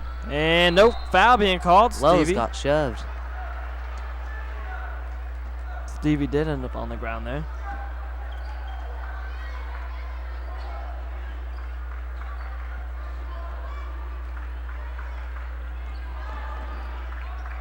Nice job by Warwick by not fouling there.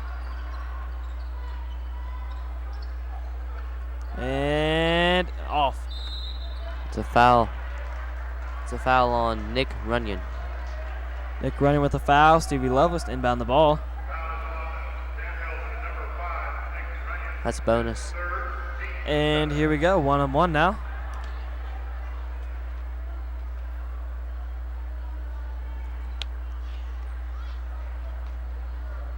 And Blake Thompson will be our shooter.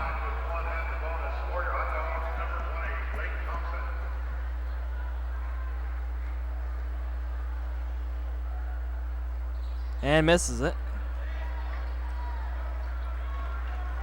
Running to bring the ball up the court. Nice Brings defense. A little late in the game right now. The ref's becoming a little touchy as Blake Thompson is being called.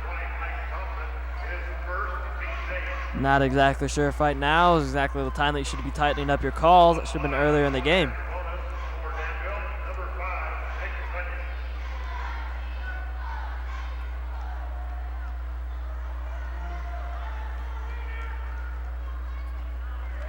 And with that, Frankfurt now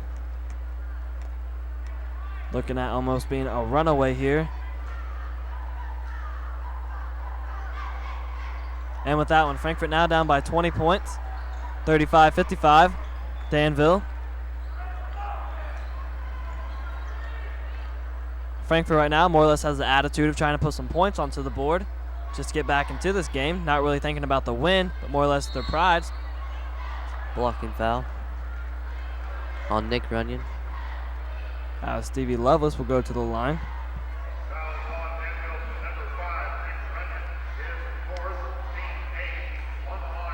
And Stevie Lovelace, quite a free throw shooter, shooting around 81%. Very good numbers for him.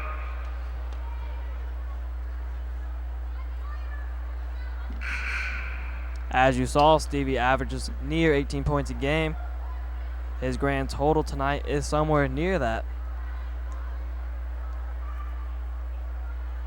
In and out on that attempt. And in for Danville, Wes Masterson.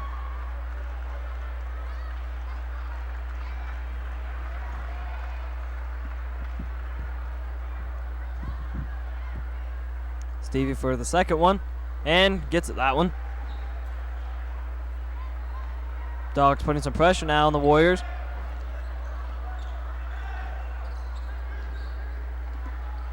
Whoa. Tyler Brown playing very physical tonight. That's what we'd like to see. No. That's it. Travel. Nice job. The guy close to him didn't see it. Luckily, the guy far enough away did.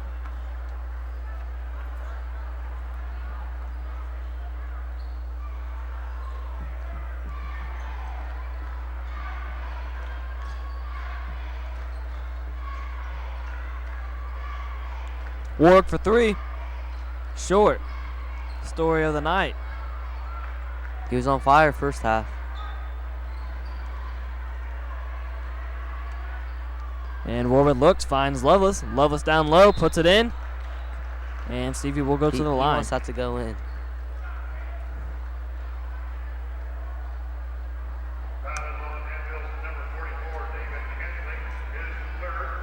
David Hensley just committed his third foul, the 9th for the team, where Stevie Lovelace will now shoot 2. And nice job by Stevie Lovelace draining the first one. In for Danville, Travis Carroll.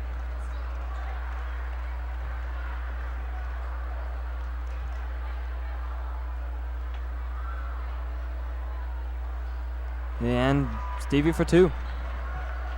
20 seconds left here in the third quarter. Frankfurt still putting pressure on the ball. Almost intercepted by Stevie Lovelace. That's off Knocked his away. foot. That's off Danville's foot. And Danville ball. Looked like it was off his foot.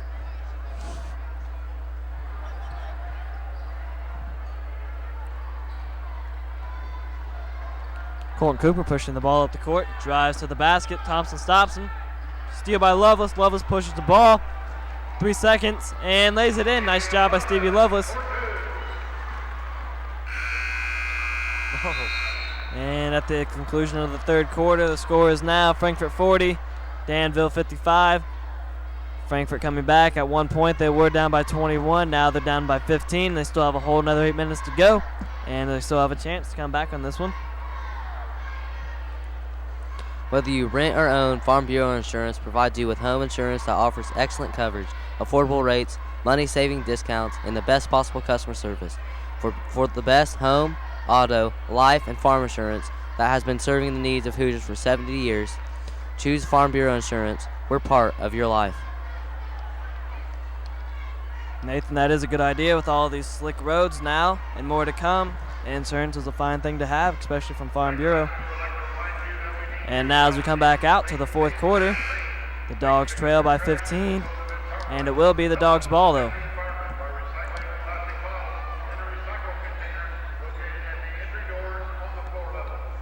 And still, Kyle Catcher still on the bench, and Caleb Thompson is still in the game, right alongside Jay Sheets when Blake Thompson's still in the game. As Tyler Brown looks, find Warwick. Warwick looks.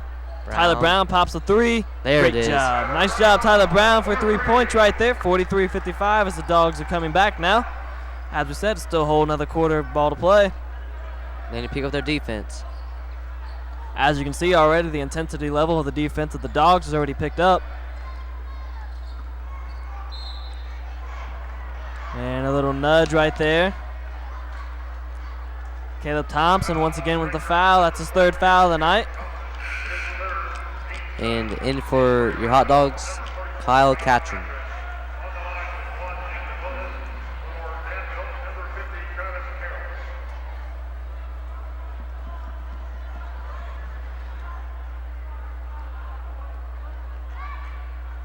And the first one is good.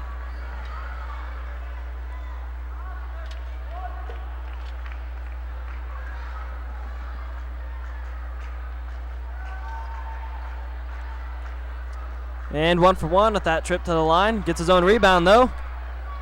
Passes it back out.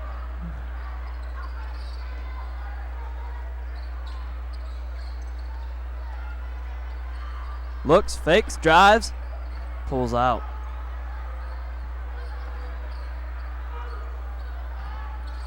Finds his man down low, and in for 2. Dogs pushing the ball up the court. Stevie drives. And oh my. Toilet bowl. A little too much rotation there on that axis. Stevie Lovelace will go to the line to shoot 2.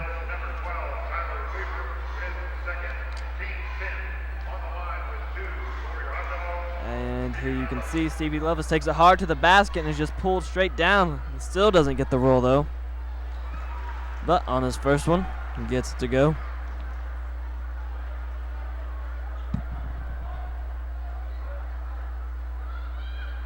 And 2 for 2.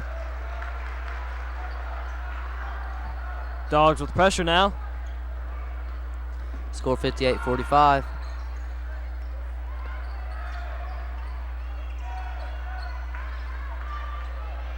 Dogs slowly but surely dipping into this Danville lead.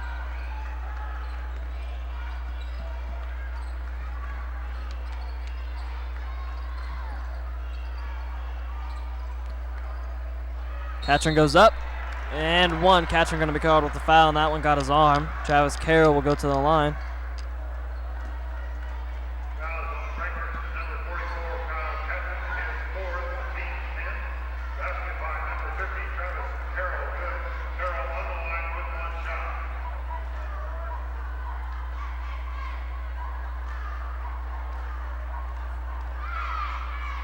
Carroll drains it.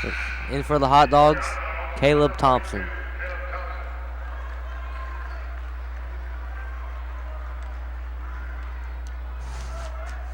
Danville not exactly sure why they're picking him up.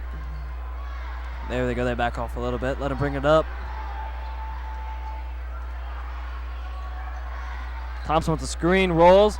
Lovelace goes, takes it into himself, and no fouls being called. And nice job by Stevie Lovelace to push him out of bounds to get the ball. Frankfurt ball.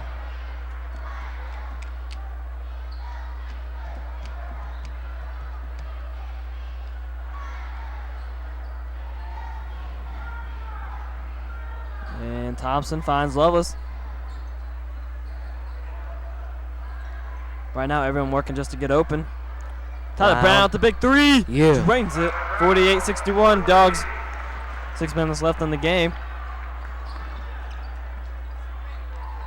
He steps up this fourth quarter. And over the top That's of his Frankfurt head. ball. That's all we needed. In for Danville, number 5, Nick Runyon. And also in for Danville, David Hensley. Danville showing no remorse as they still put pressure on Blake Thompson as he's going to bring the ball up the court.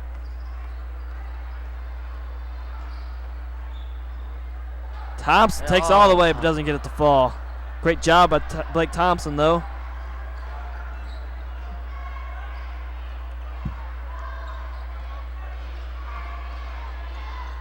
And Jack Warwick guarding his man. Runyon going to be fouled as Runyon will head to the line to shoot. Foul by Blake Thompson.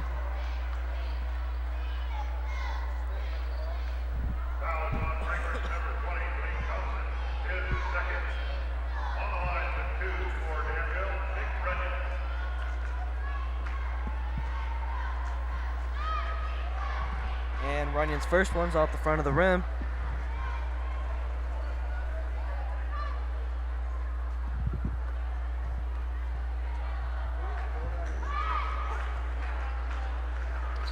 Nice rebound by Stevie. Pushes the ball up the court. Nice left-handed layup. Nice job from coast to coast. Stevie Lovelace lays it in with his left hand. Frankfurt, the score now 50-61. Right now, Danville just working their offense.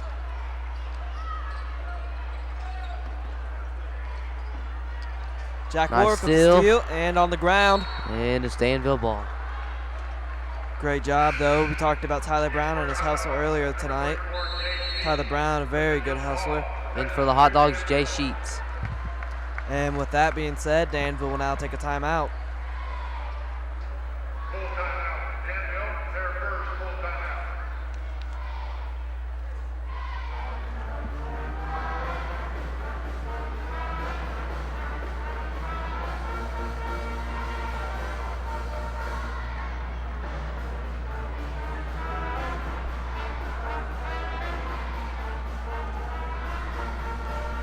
And as we said, Tyler Brown, a great hustler. He's a very good defensive player, and he's very good with the three.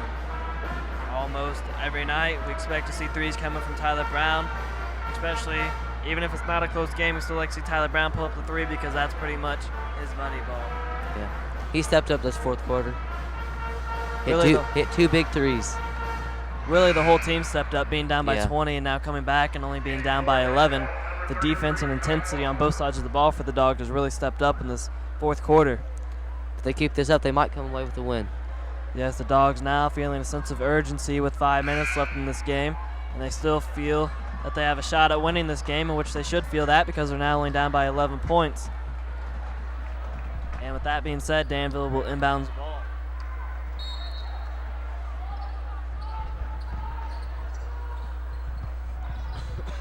And stolen.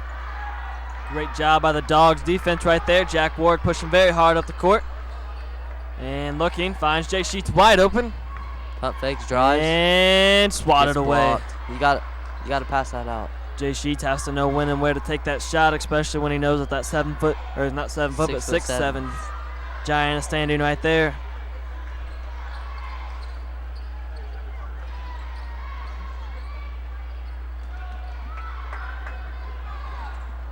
Nick Runyon. Nick Runyon off, rebounded by Caleb Thompson. Nice board. Lovelace taking it very hard, couldn't quite get it off. There you go. Punched, and back over to Brownie. 3, come on, Jay. And Jay Sheets drains the 3. 53-61, the Dogs are now coming back. This intensity.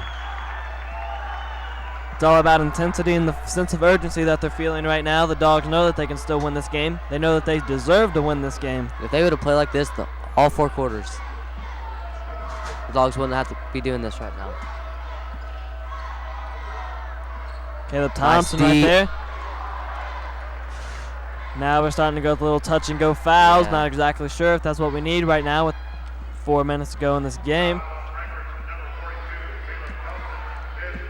That's Caleb Thompson's 4th foul. I feel Caleb Thompson will stay in this game. We'll finish this out.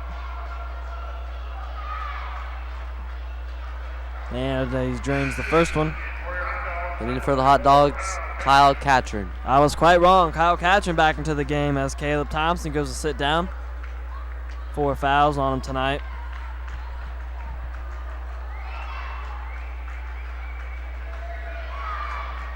And 2 for 2. I believe he has not missed yet from the line tonight. The Dogs now only down by 10 points. Very good numbers for them. They got to call timeout or something. That's Frankfurt. And nice job by the Dogs there. Danville last touched it. The Dogs will now have possession.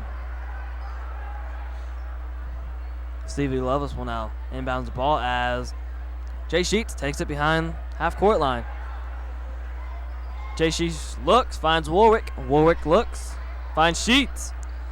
As Sheets finds Brown. Brown to Lovelace. Nice ball movement. Lovelace to Catron. Nice ball movement. Back out top, over to Warwick. Warwick drives. Nope. Back out to Catron. Catron finds. Yep. Pass it. Sheets. Give it to Brownie.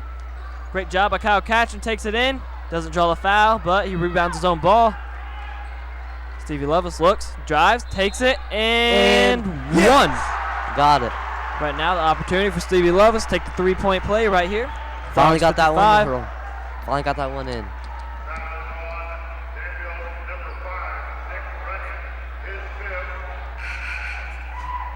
And with that, Nick Runyon will have to take a seat on the bench because that is his 5th foul. So he'll have to enjoy the rest of the game from the sidelines.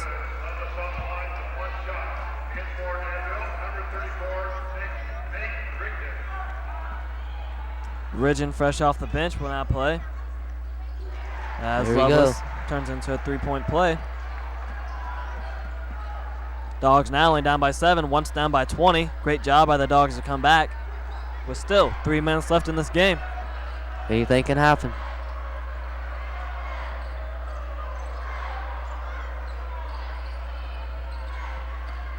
Drives, looks, dishes back out. Drives again. Nice job by Stevie Lovelace to step over. Nice helps ID. Oh, no. And Stevie Lovelace will be called with a foul there. A little too aggressive right there. Tried to go for the steal. That's his 3rd foul.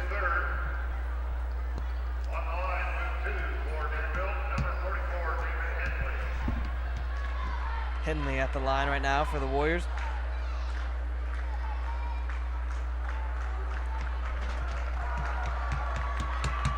And Henley's first one, no good.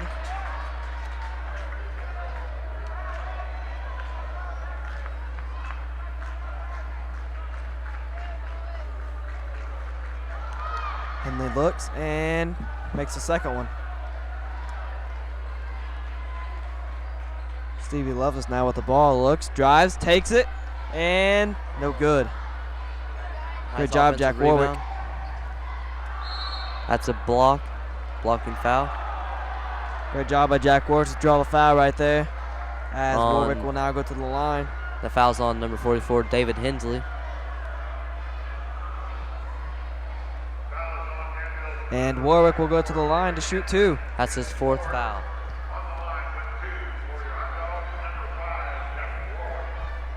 Jack Warwick, a 53% free throw shooter. Not too bad.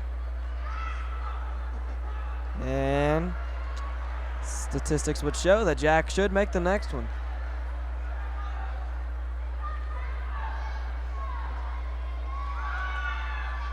Jack makes this one.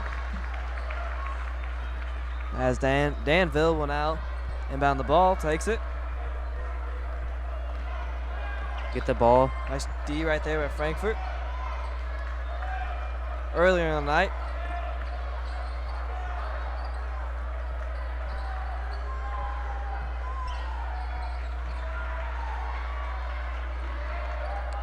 Danville sets the screen, goes. Just right now, just running the clock. We're down. Charge. That was a charge.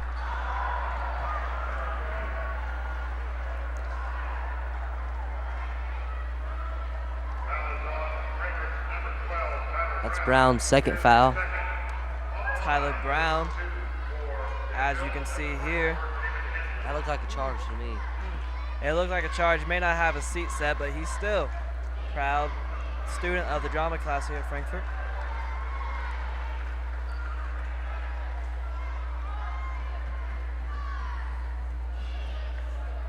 Even though Tyler still is my favorite hot dog.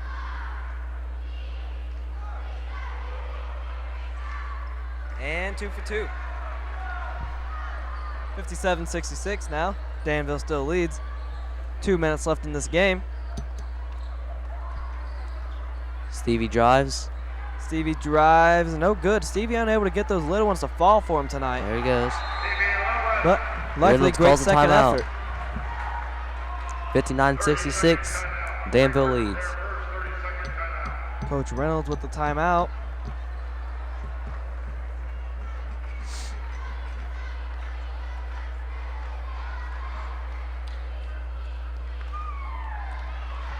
All right, with a timeout, Coach Reynolds right now deciding what to do with 2 minutes left, still in this game. Deciding which route to go with players. And I'm going to say that he's going to go with a little more smaller, faster lineup right now. A few more shooters out there on the floor.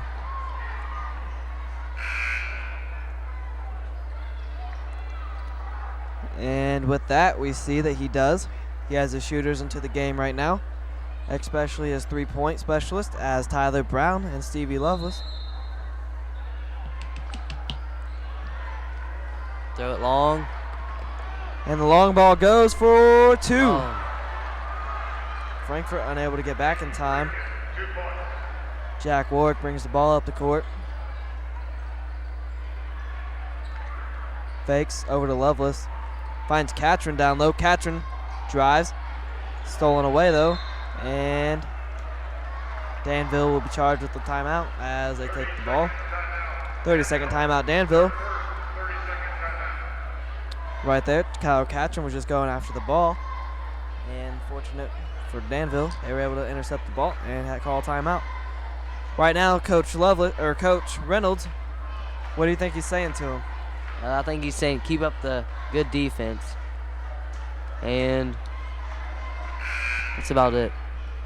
Well, I hope he said keep up the good defense, because so far the Dogs right now in the fourth quarter alone have played fairly decent tonight. Step it up, playing with a little bit more intensity. Still with a minute 39, very optimistic sitting up here. The Dogs still have a chance to win.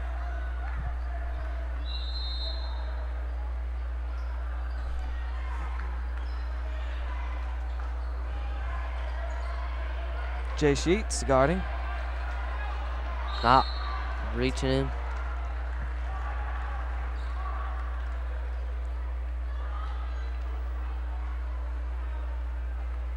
You know, Nathan, one JV player I'm surprised hasn't been on varsity at all is Clay McKenzie. Clay being a very strong athlete. I'm very surprised that Coach Good hasn't given him the opportunity yet. He can shoot the three ball. Yes, Clay does have quite the shot, and Clay is very good as Leith makes his first one. And Leith makes the second one, 59-70 now. Dogs trail by 11. Minute 27 left in the game. Loveless drives over to Warwick. Warwick jump Come shot. on. Oh, just a little off. A little to the left. To the left, to the left. Anyways, and jump ball possession will be to Frankfurt.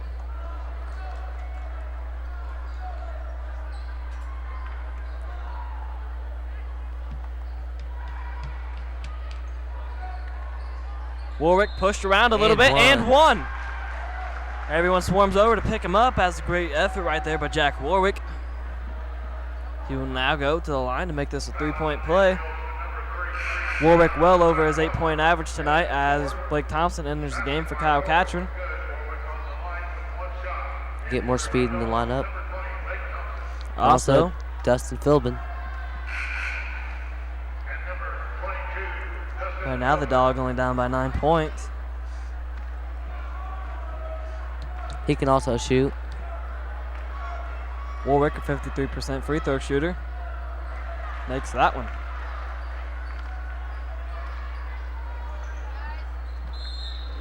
And foul. And Dustin Philbin comes into the game and will be charged with the foul. And as we see in the score stand, checking back in, Stevie Levis and Kyle Catron.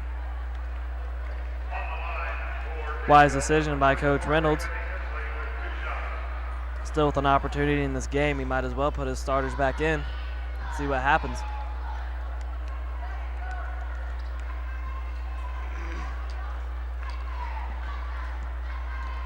With a minute left, everyone here at the Case Arena still sticking around to see what happens, as the place is still as full as it was earlier.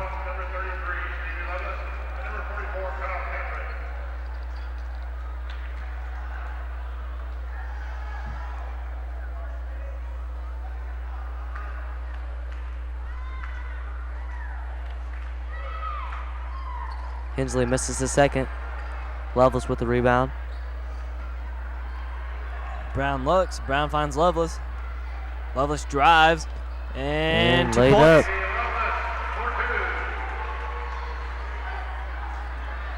Eight-point game. And now the Dogs Got in a the foul. foul. There we go. Hard foul by Tyler Brown. Tyler Brown's third foul. Frankfurt right now has to pray that these shots are missed, and they are still in this game.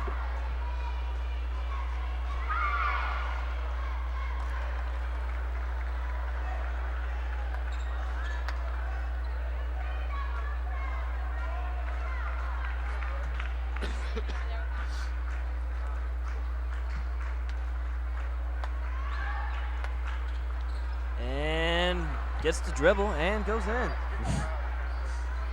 Jay Sheets as he brings the ball up the court. Stevie Lovelace shoots, three-pointer on the way. It's Nothing's good. good. He's pumped. And with that, it's 67-72. Coach Reynolds decides it's a nice time to take a little timeout right now as he realizes that the Dogs still are in this.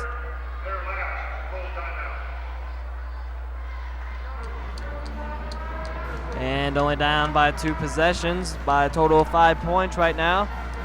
Dogs are looking to set up a play to get this, to steal this ball right here and lay it in. And then they're in good, very good shape. They let Danville go down and Frankfurt take over from there. So right now with 45 seconds left and Frankfurt down by 5, this could turn into quite a game here. Might go into overtime.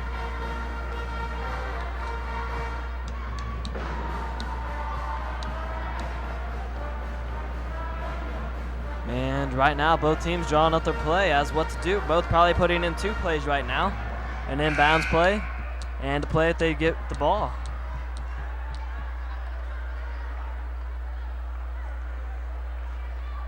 Danville's ball at Frankfurt's end.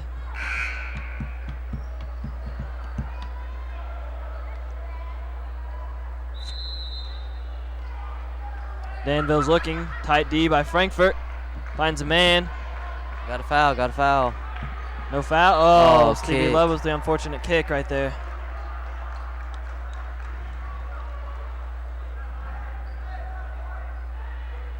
As everyone comes back down, Jack Wark will stay back. Finds a man, gives to the big man. Foul by Jay Sheets. Not exactly who you want to be sending to the line. A very good free throw shooter himself tonight. With 41 seconds left.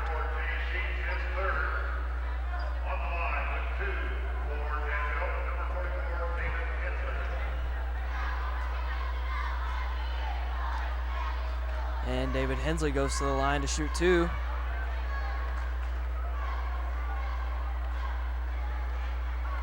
As Hensley bounces around his first one, it gets to fall. In for the Hot Dogs, Kyle Catron.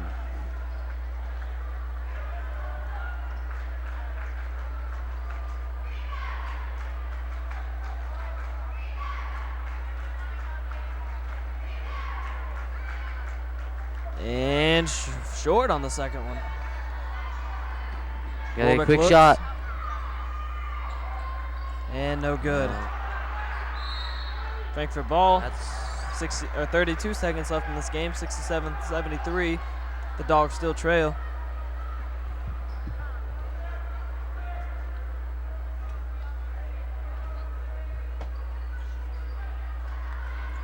Brown finds Warwick wide open. Sheets wide open for 3. And no good. Rebound by Danville. Yeah, that's a... Right now, fans a little unhappy with Tyler Brown there, but it's okay. He still needed the foul, so he went and got it. That's his 4th.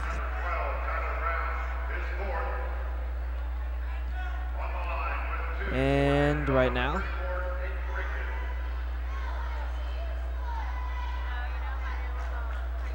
Austin Leith to the line. Shooting, first one no good. Still 67-73 Danville.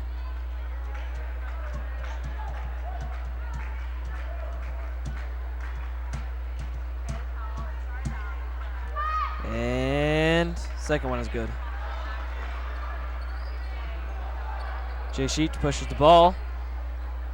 18 seconds left in the game. Warwick looks. Gotta Finds shoot. Brown. Gotta shoot. Brown with the rainbow misses. Nice Great save. job. Nice hustle. Catron. And no good right now.